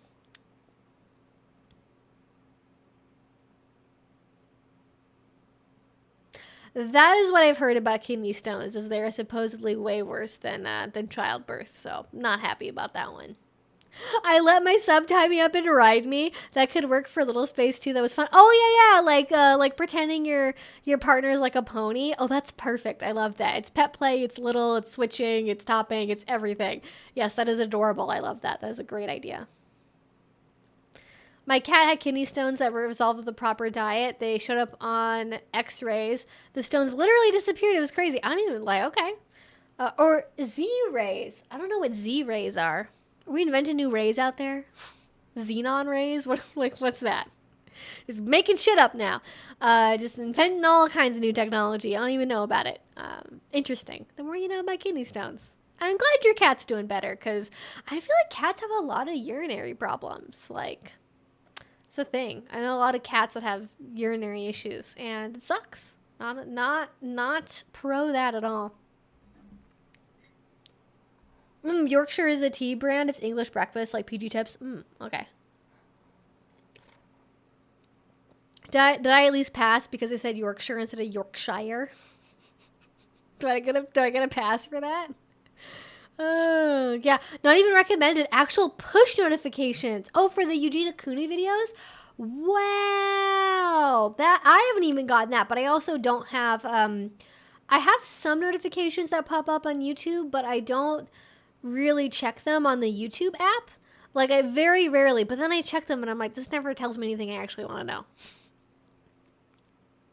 That is, yes, dystopian is certainly a word for it. Any tips on where I can find content about play parties? My wife and I are attending a workshop weekend. Ooh, that's fun. And have been advised there's a party in the evening. Never attended anything like that before. Okay, fantastic. I have a couple of videos about it. Jillian Keenan has a couple of videos about it from a Spanko perspective. I think Watts the Safe Word and Morgan Thorne also have content about play parties. So lots of content creators, take your pick, lots of different perspectives on different play parties. In terms of what I would expect, it kind of sounds like, I mean, it depends, right? This could be at a local dungeon. This could be a big, gala event at an event center or an expo center or a hotel takeover. Like, definitely different flavors of this. Generally speaking, what I would expect, workshop weekend, pack snacks, pack water, pack a notebook, wear comfortable shoes that you can have on all day, wear layers, tends to be cold, show up early for classes, try to get a good seat, and, just be prepared to sort of be almost like you're in college again in a lecture hall. And, usually you'll have access afterwards to, like, talk to the presenters or to get copies of slides or what have you. But it can be mentally a lot if you're not used to it, to be in that environment of taking in a lot. Especially if it's going to be a whole weekend. Budget your time. Make time to take a break, get lunch, chat with people, just decompress, especially if you're also going to play parties in the evening as well. Don't plan to go to everything, but pick out maybe like one or two absolute must goes and then plan around that. Again, make time to recover, have areas of your weekend where you will have a chance to reconnect and like not always be in kink. People will probably be wearing fetishy clothing, generally speaking, especially if there is some kind of overlap with like vanilla public interaction.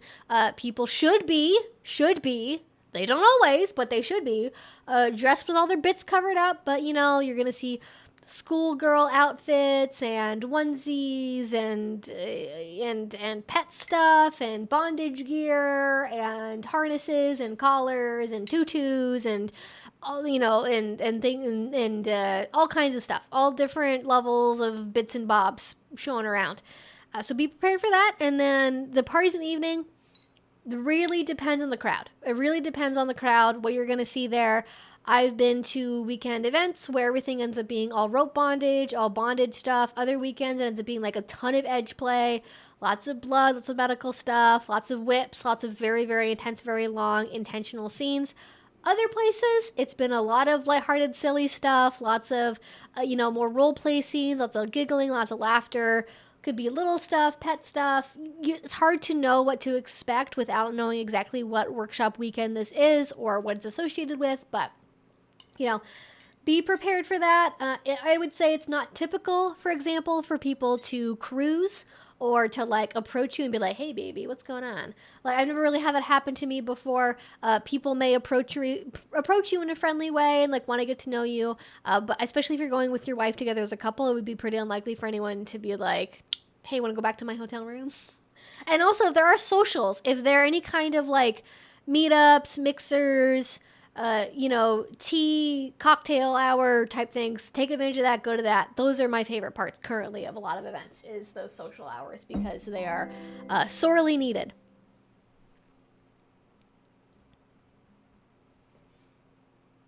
It's just like any other con. Make sure you follow the 6-2-1 at minimum. 6 hours of sleep, 2 actual meals, and 1 shower every day. I've never heard that before. That is a great rule of thumb. Absolutely. Absolutely.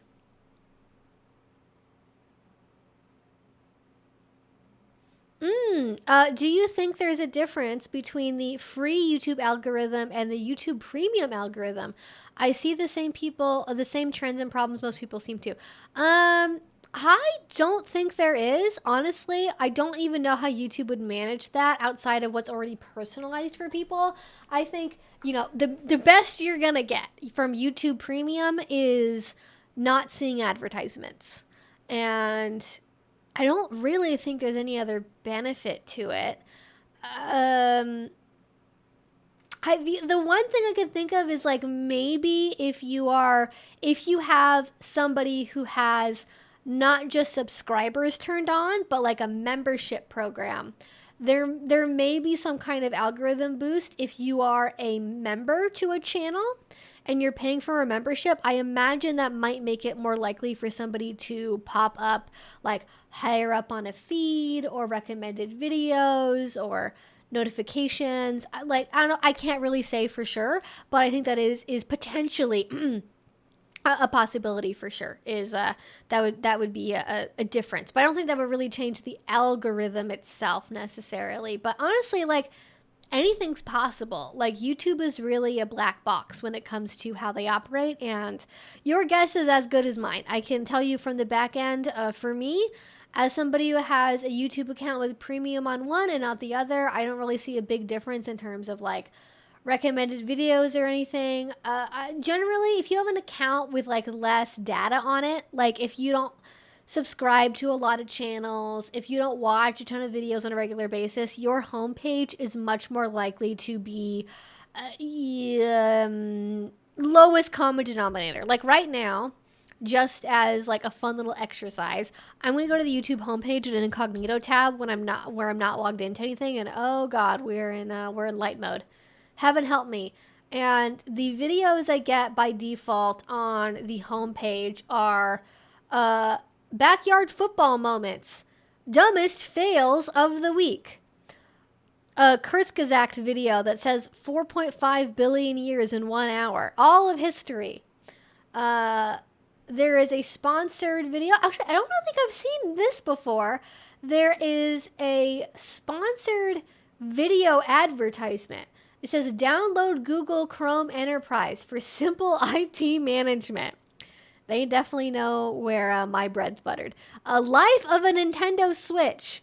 And then SML movie, Jeffy and Junior's Hotel, which appears to be freaky puppets that make me want to close the screen immediately.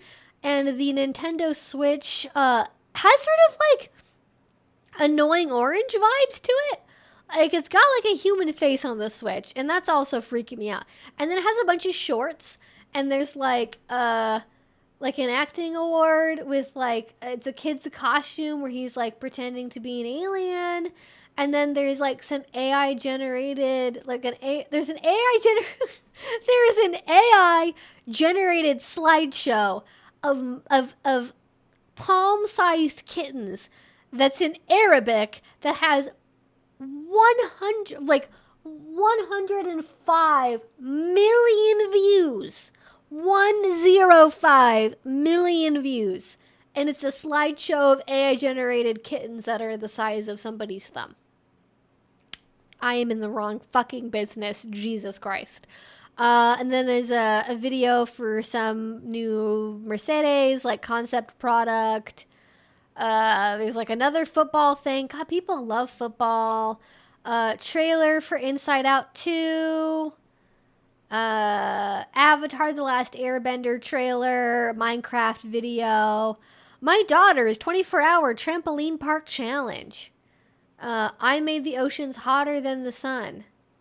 And then that's just like some science video. And then like a try not to laugh challenge video. More cars. Lots of cars, lots of football, lots of Minecraft, lots of fucking Elon Musk for some reason. Fox News.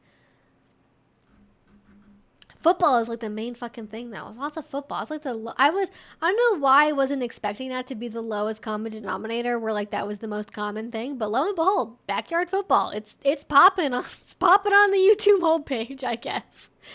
Anyways, there you go. Who is that snoozy girl? Who is that snoozy girl? Georgia is good. He's good. Anyways, don't know how I got off on that exactly, but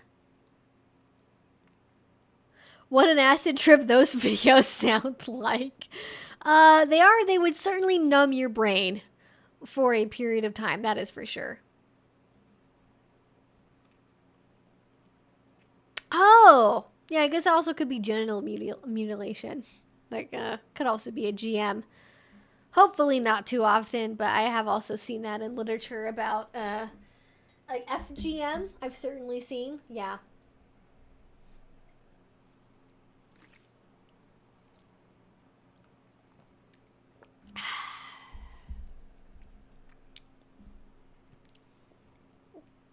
Ooh, that's exciting.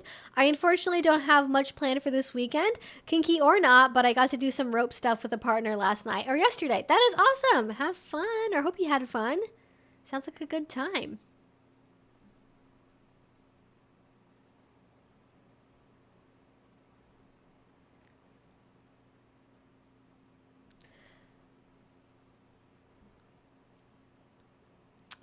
Is she gonna answer my questions?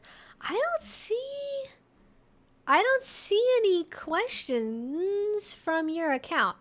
Unfortunately, this is not Twitch, so I can't click on a user and see their comment history. Boy, would that be helpful. Unfortunately, I cannot, so I don't see any missed questions from you, but I will try my best to get to it if you still have one. So I'm not ignoring anyone on purpose. I don't try to like just single people out and be like, I'm going to ignore that person.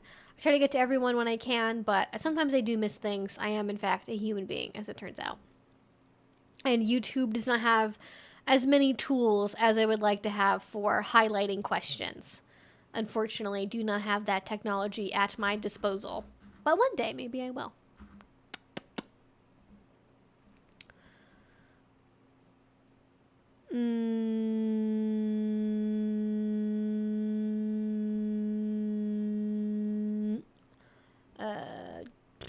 That was my waiting screen music, by the way. Just humming. Just humming. Okay, I'm trying to find questions here. I'm just trying to make sure I'm not missing anything.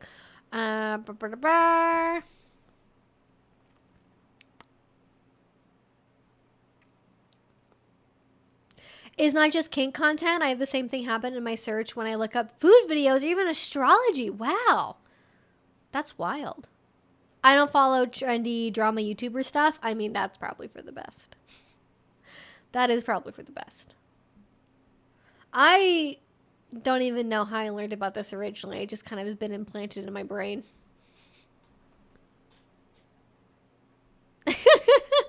I switch between drama, EV, history, and trains. I feel like TikTok would have things to say about that list, and I'll just leave it at that.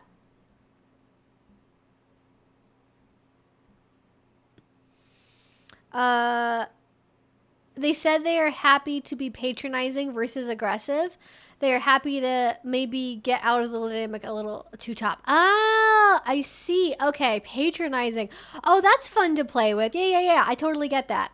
Like sort of like you're too stupid to be able to figure this out. Here, let me help you. Like, oh, is that too much for you? Are you a baby? Like, yeah, I totally get that vibe. Absolutely.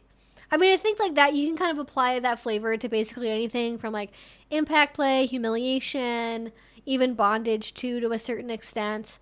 I would probably say if that's more what you're looking at, impact play would be a general direction to go in, though that does require some level of knowledge, which I'm not going to assume that anyone has necessarily. So be cautious, but that definitely is a possibility. Faux show. Don't know why I said it like that. I instantly want to implode and stab myself in the eyeball. But, you know, what's done is done. Implode and then stab myself in that order. It's very easy to do that, by the way.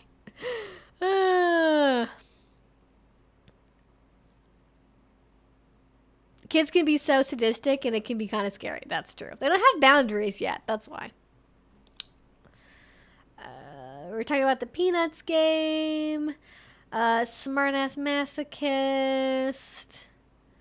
Bandita has been like in full-on snooze mode permanently this whole stream. It's been the best. Oh, red light, green light. Yeah. I forgot about red light, green light. Yeah, that's another one too. That's a great game option for little inspired options. Okay, wait. I have something I need to talk about. I recently discovered that I don't know when this happened. Apparently, conservative mommy bloggers like to call their kids littles. I don't know how many parents we have currently in the chat or who watch my content in general. I am terrified by this implication. I thought until I found this out that like little was a very kink specific term. Yes, people have used it to describe alters in systems and there's other uses for little, obviously. But as a noun to refer to kids or people that are acting like kids, I thought that was very much a kink thing. And now I've discovered that conservative mommy bloggers who are, how do I describe them generally, are religious fanatics and fundamentalists, call their children littles. And on the one hand, calling your kid a little one can be cute. Referring to your gaggle of children as littles is disturbing for me for a particular reason. And that reason would be that kind of sounds like you're treating your kids like mini-me's. Like, I don't really like mini-me stuff. I feel like that's... I'm not a parent, so I don't know. But I feel like referring to your kids as like a mini-me or like a little, as though they're like a miniature version of you, is constricting that child from having a sense of identity of their own outside of you. Like, your kids are not you. Your kids are not extensions of you. I know that feels that way, especially if they were once attached to you via an umbilical cord. But like, you know, your kids are independent from you. They are not just miniature versions of you or your spouse for that matter, or people. They are their own people already. And I feel like it's kind of weird to refer to them as just like littles, like in a mini-me sense. And it makes me kind of just want to like throw up in my mouth a little bit. Like, I don't like it. I feel like I'm having the reverse response. Like, I feel like if these women knew that the term little was like a cornerstone of kink terminology, I don't think they would stop saying it.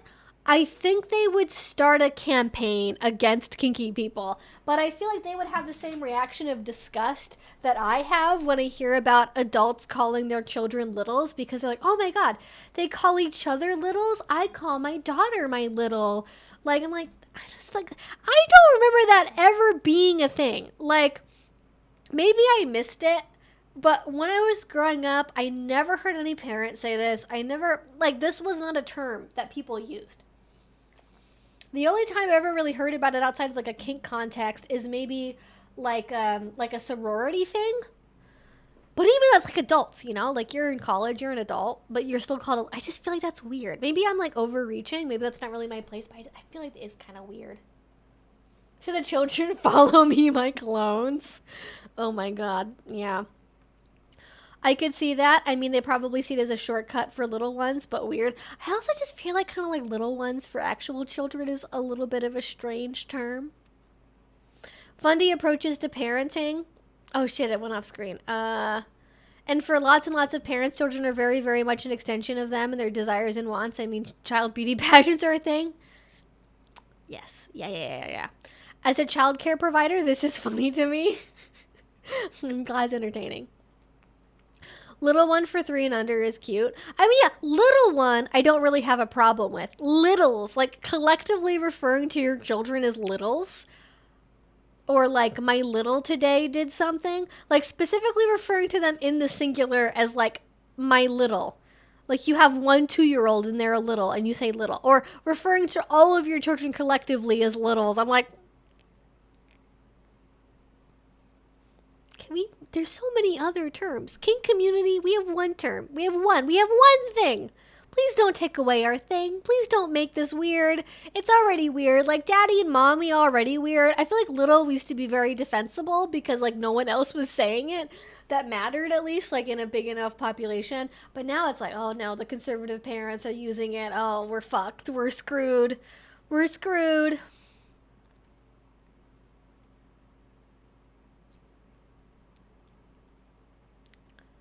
Until learning more about kink, the only time I heard the term littles was when people had DID or MPD. Yeah, that's basically where I had heard it as well. Yeah.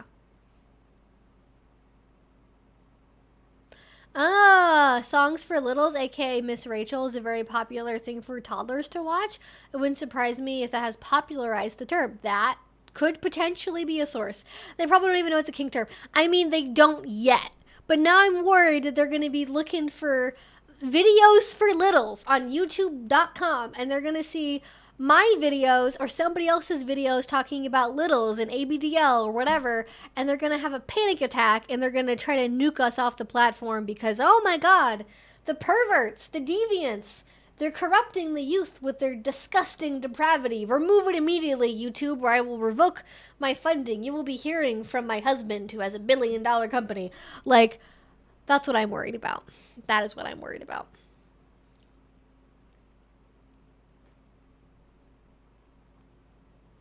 I don't know if everything gets appropriated eventually, but certainly a lot does. That's for sure. Certainly a lot does.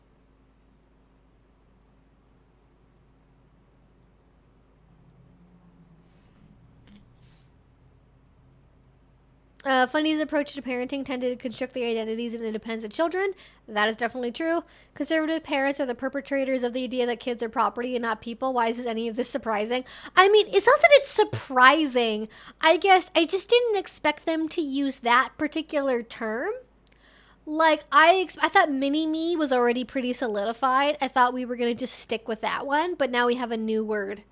And, that's the new hotness, I suppose, for terminology. I guess I'm just disappointed. I'm not surprised, but I'm disappointed. How do you look for a dom on dating apps? Any profiles I see where men reference kink are extremely cringe. Like, I'm definitely not vanilla, wink wink. My experience with this, and I think I saw a follow-up from you, so let me scroll for that one real quick like. Where did I see that one again? I think I saw follow up.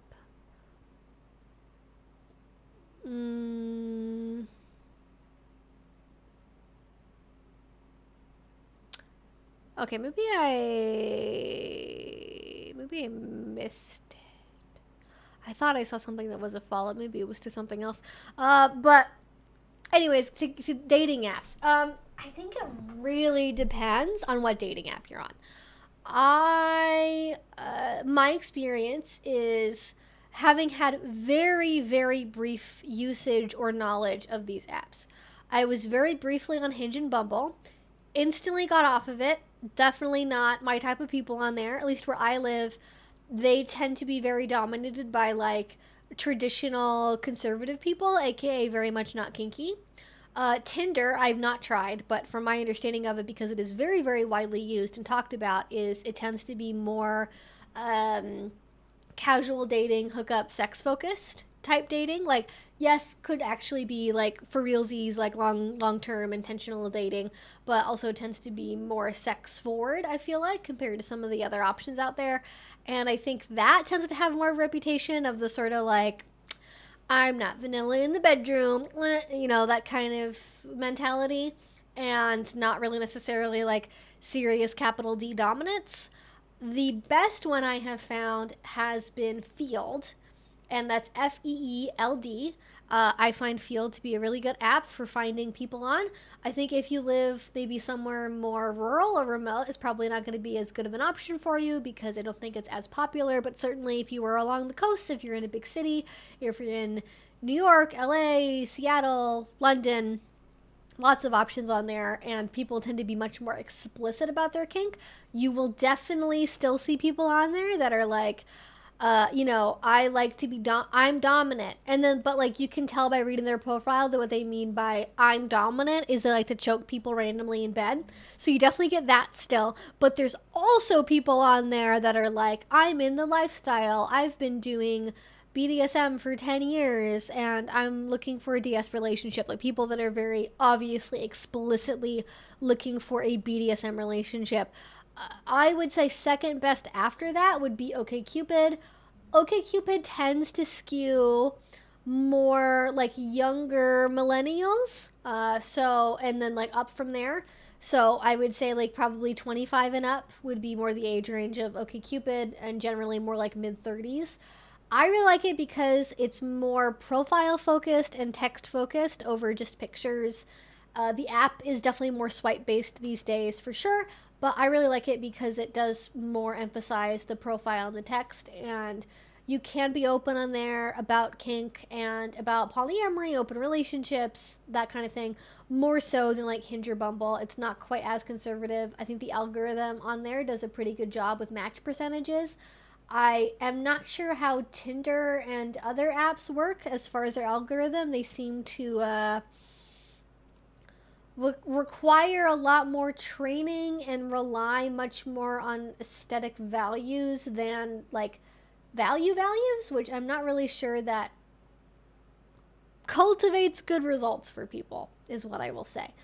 So that is certainly something to consider. OkCupid is a little bit older, maybe not quite as popular these days, but certainly, if you're somebody looking for a dominant partner, especially if you're like a cishet woman looking for a cishet man, you will find people on there. My experience on there has been, you definitely get a lot of people who are curious about kink, a lot of people that haven't tried it yet. You definitely get people that say that they are into kink in a more bedroom way, and you do get more people that are maybe if they aren't open about it on their profile, they will see it on yours and be open about it in a message or something like that, pretty early on. So I would say Field is going to be the most open option, and then OkCupid, and then kind of down the list from there. I think if you're already kind of figuring it out, that people that are like, I'm dominant in the bedroom, but I switch sometimes, what they really mean is they like having their dick sucked and they like choking people during sex. That's not your bag. It's not your bag. And I think, most people are going to be like that. I think being very direct and open on your profile is usually the best way to go. On my profile, I'm very open. I talk about the fact that I do this as a lifestyle. It's, it's something that's very important to me.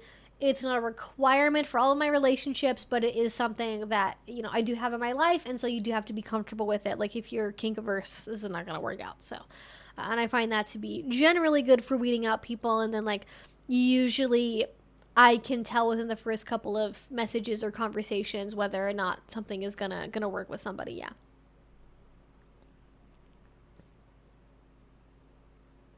I found OKC to be mixed, some good people, but a lot of not so good, and it's a lot of work sifting through all the bullshit and inappropriate messages so to find the decent people.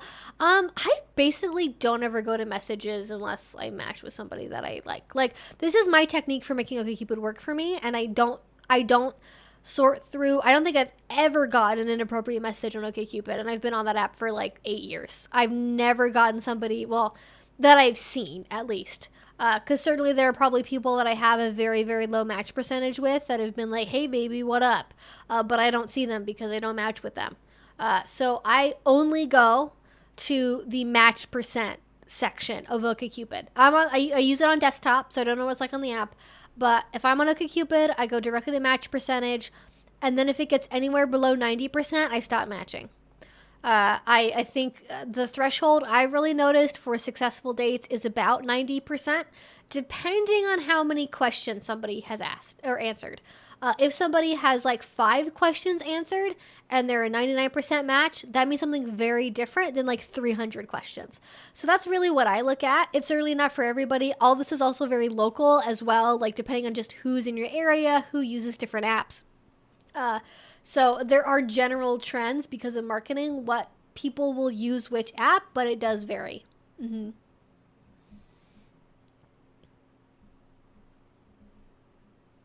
My worst time at OKC was that time early on I decided to be more open and give guys a chance. That was a nightmare. Don't do that. Yeah, no, I have at times in my life before been more open about like at least texting different people and trying to start more things, but at this point I really stick to my gut. Like I have a pretty intuitive sense now within either as soon as I read somebody's profile or as soon as we match and send like 2 or 3 messages, I can tell whether or not I want to get to know this person enough to go on a date. And like if that's going to be a good date or not. Like even with people where we haven't ended up being compatible, I've at least been able to have a good date with them. I luckily don't really have any horror stories. I don't really have anything that's gone like terribly wrong. And I think part of that is because I'm very selective about like who I go on dates with. Not trying to brag and be like, I can be so picky, I'm so selective. But just like, I am very cautious. I don't like wasting my time. I am not willing to risk it because I don't care about sex. And so I want to make sure there's not going to be any issues with that. We just massively lost frame rate. What is going on?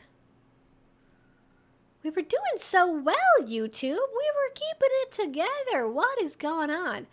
What is going on with my bit rate? How's my internet doing? Internet looks fine. Let's change our bit rate here. I don't know what that could possibly be. Okay, looks like we're coming back up a little bit. What is happening? No,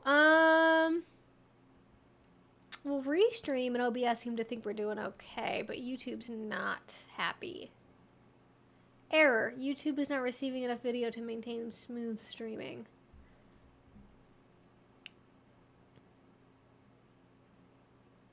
I also say I loved OKC's I do not want to see or be seen by straight people option. Yes, that is certainly one of the advantages. Yes, there's a... They do a better job, I think, of allowing you to block certain types of people you don't want to see. Like, my main gripe with Field is I will get pings from people that are way outside of my dating age range. Like, I will get people that are, like, 55 years old, 60 years old, that are trying to ping me on Field. And I'm like, listen, it's something against you personally. It's not like I hate old people or, like, I'm gerontophobic or something. Is that a thing? Is that what's the term for when you're phobic towards old people? You know, I don't care. I just don't want to date somebody who's the same age as my parents. I have a line. And also, like, I want different things in life than probably a 55-year-old who is currently trying to date. Like, you know, I don't have any, you know, necessarily like designs about like a white picket fence and, you know, whatever. But you know, I'm in a different place in my life than a lot of people that are 55 and dating, I imagine. Error again. Okay, what is... I'm not dropping any frames, so I'm just going to keep talking until, I'm guessing that is because you can see the coherence in those profiles, and the bitrate drop is why my stream's getting interrupted. I imagine that's probably it. Until I see anyone be like, I can't hear you. Oh, YouTube crashed. Oh, it could just be YouTube. It could be YouTube.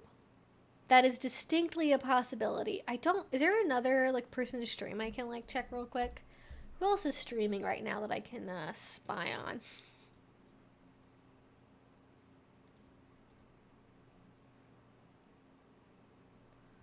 No one on this profile I can see at least.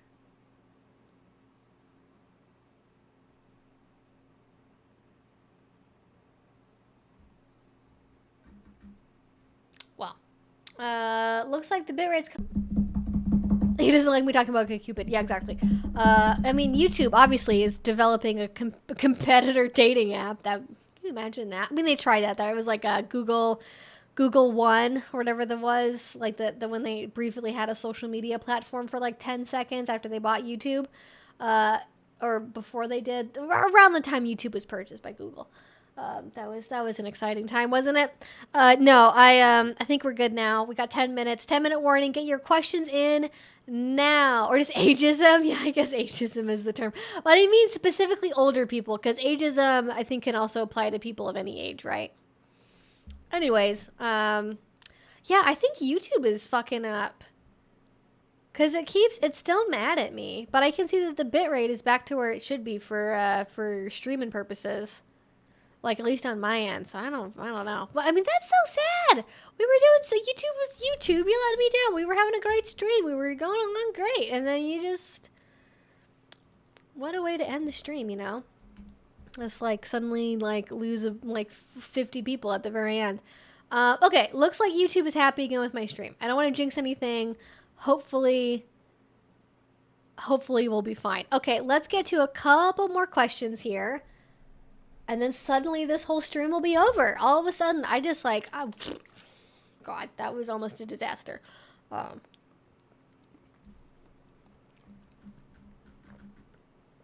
right, let me get to a couple more questions here. I am scrolling. Bandit is definitely fully in love mode. That is 100% a thing.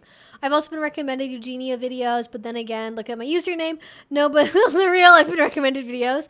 Sometimes YouTube tries to show me those videos when I look up things like crochet and knitting tutorials, even though I never click on them. This is developing quickly into a wider conspiracy. And that is an interesting web. I got push recommendations for her videos too. Never subscribed. Okay, what is happening? That is freaky. That is like actually freaky though.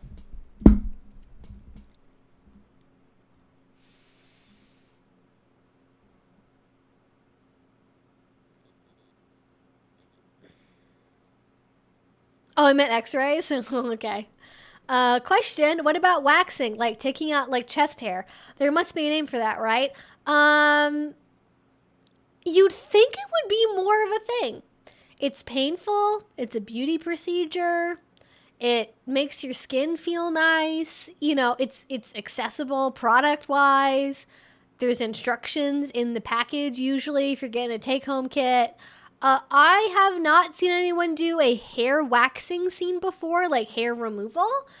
I love that idea as a concept of like trimming somebody's hair with a big pair of trimmers and then like doing hot like firm wax or sugaring over them.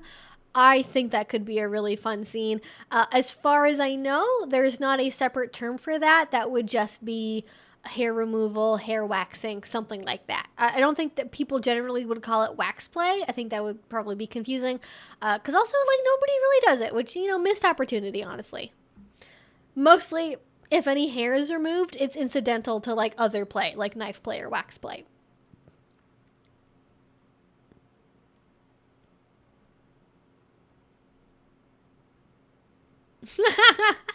Save a horse, ride a daddy. That needs to be a t-shirt. That needs to be a t-shirt. She even moved. I don't know. Let's see.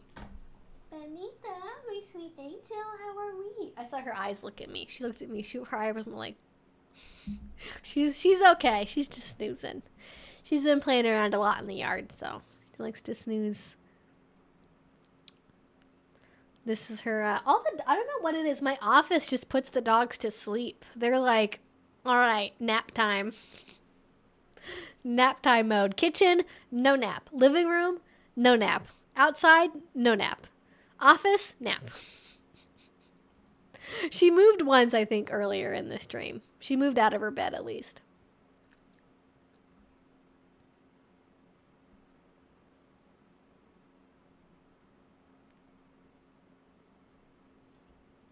Oh, there she is. There, she's moving. She heard us. Now she's like a rock. Can't even see her. Thanks for replying to my super chat. Context, my little doesn't mind shifting out of the headspace when they want to switch. Okay, I think I covered that. It's a humiliation thing for me to ask to pee. Yes, definitely humiliation and omo go together, absolutely. I think it's more common in Japan than what I've seen in America, but there is overlap in all different directions there. Yeah. Did anyone see the FET post recently where a guy who got frequent UTIs advised women to clean out with vinegar and boric acid? He got rinsed in the comics. Yeah, dude, the problem isn't the women you're having sex with. Like, can you get UTIs from sex? Yes. Can you have an incompatibility with your partner where, unfortunately, for whatever reason, your flora hang out together and it just is more likely to cause you UTIs, even if you shower after having sex and pee and do all the things people say to do? Yes. I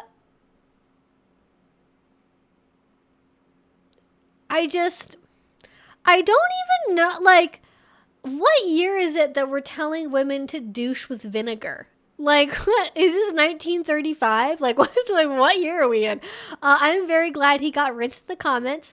Boric acid suppositories can be very helpful for women's vaginal health if you deal with things like, yeast infections or bacterial overgrowth. Boric acid can be helpful. However, UTIs are not especially for men who get them often, are not necessarily the sole,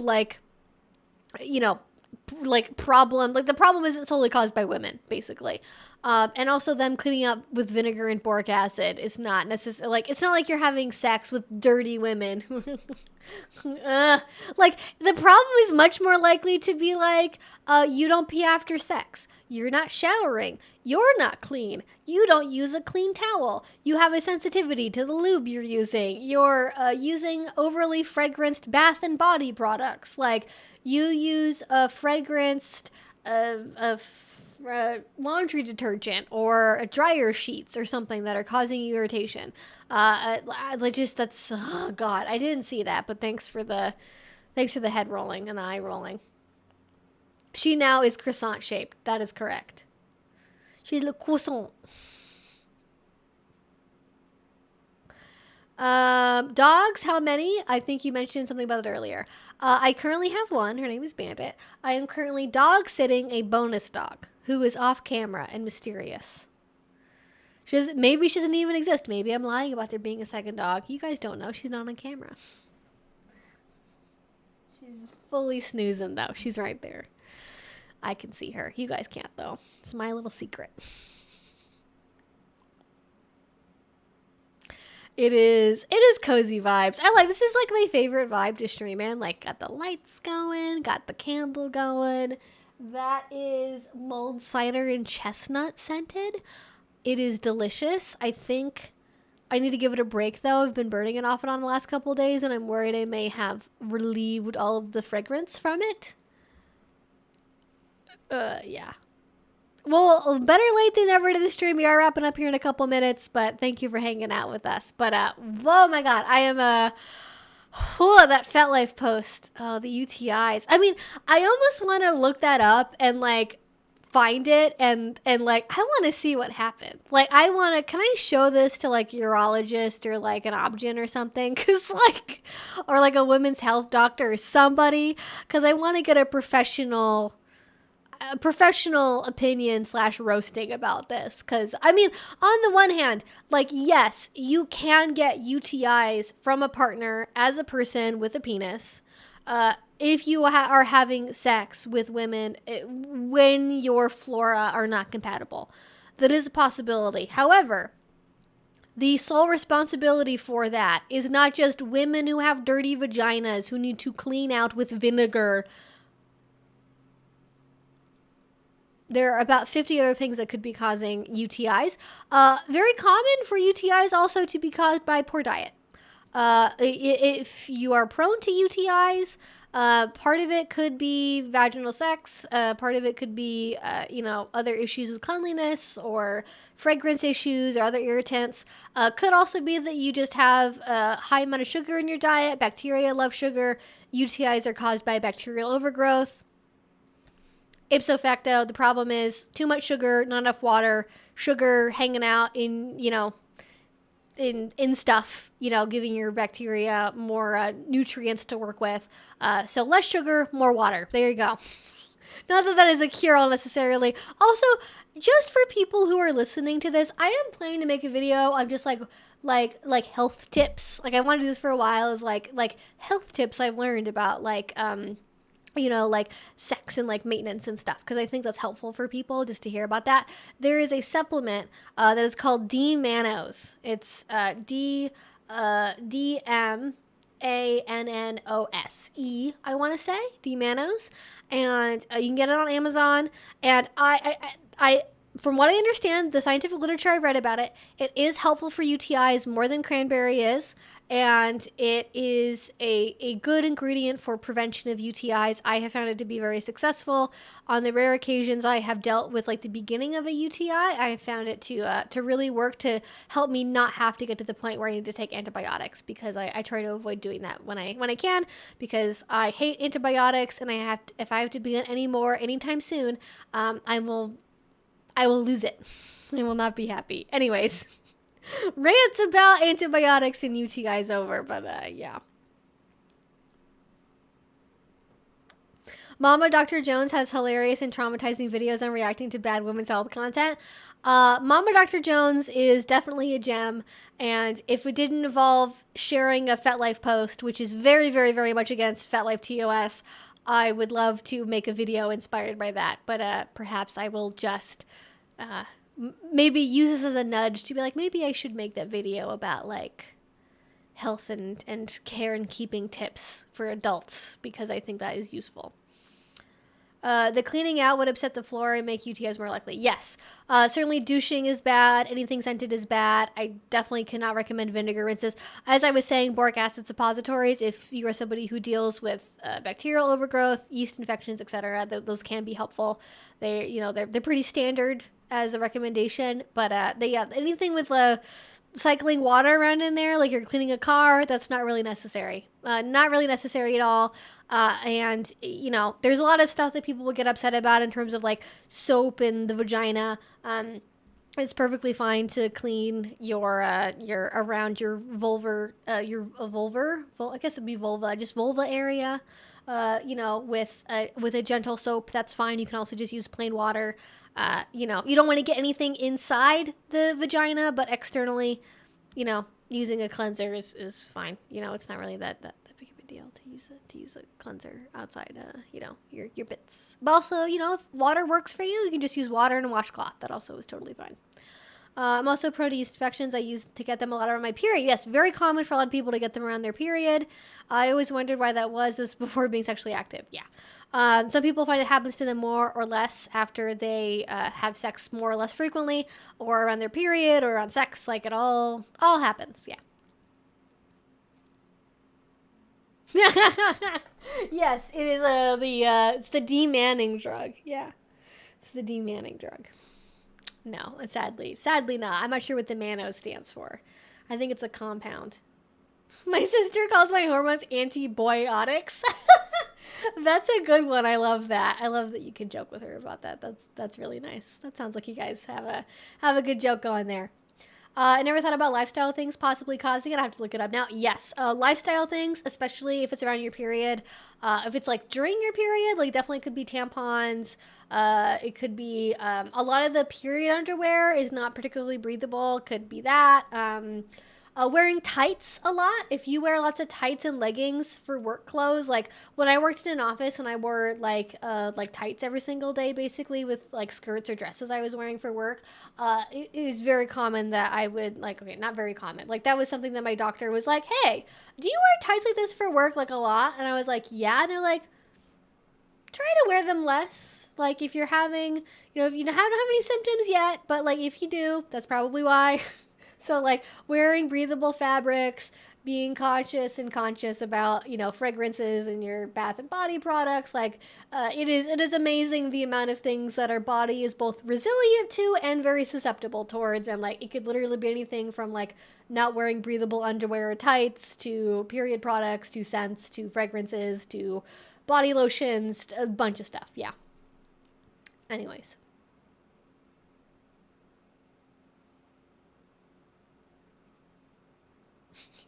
There is an entire scientific article that mentions street names for trans feminine HRT, and antibiotics was one of them. That's great. That's awesome. All right. Anyways, it is 8:05, so I am gonna go. Thank you all so much for hanging out with me. Let's see if we can razz the Banditi here for a little good night. Miss Banditi, hello, my sweet angel. You're so sleepy. Oh, okay, let's not run over any of the dogs. Okay. Would you like to say good night to the people? Would you like to come here? Oh, that's a big yawn. Come here. Oh, we're getting the other dog. We're getting the other dog. Hi, sweetie. How are you? How are you? Oh. Oh. Oh, I think we need to take our anti-nausea medication, huh? All right. I'm going to go. Doggo needs things. Doggo needs help. I will go assist the doggo. Have a good night, guys. I will see you later. Have a good weekend.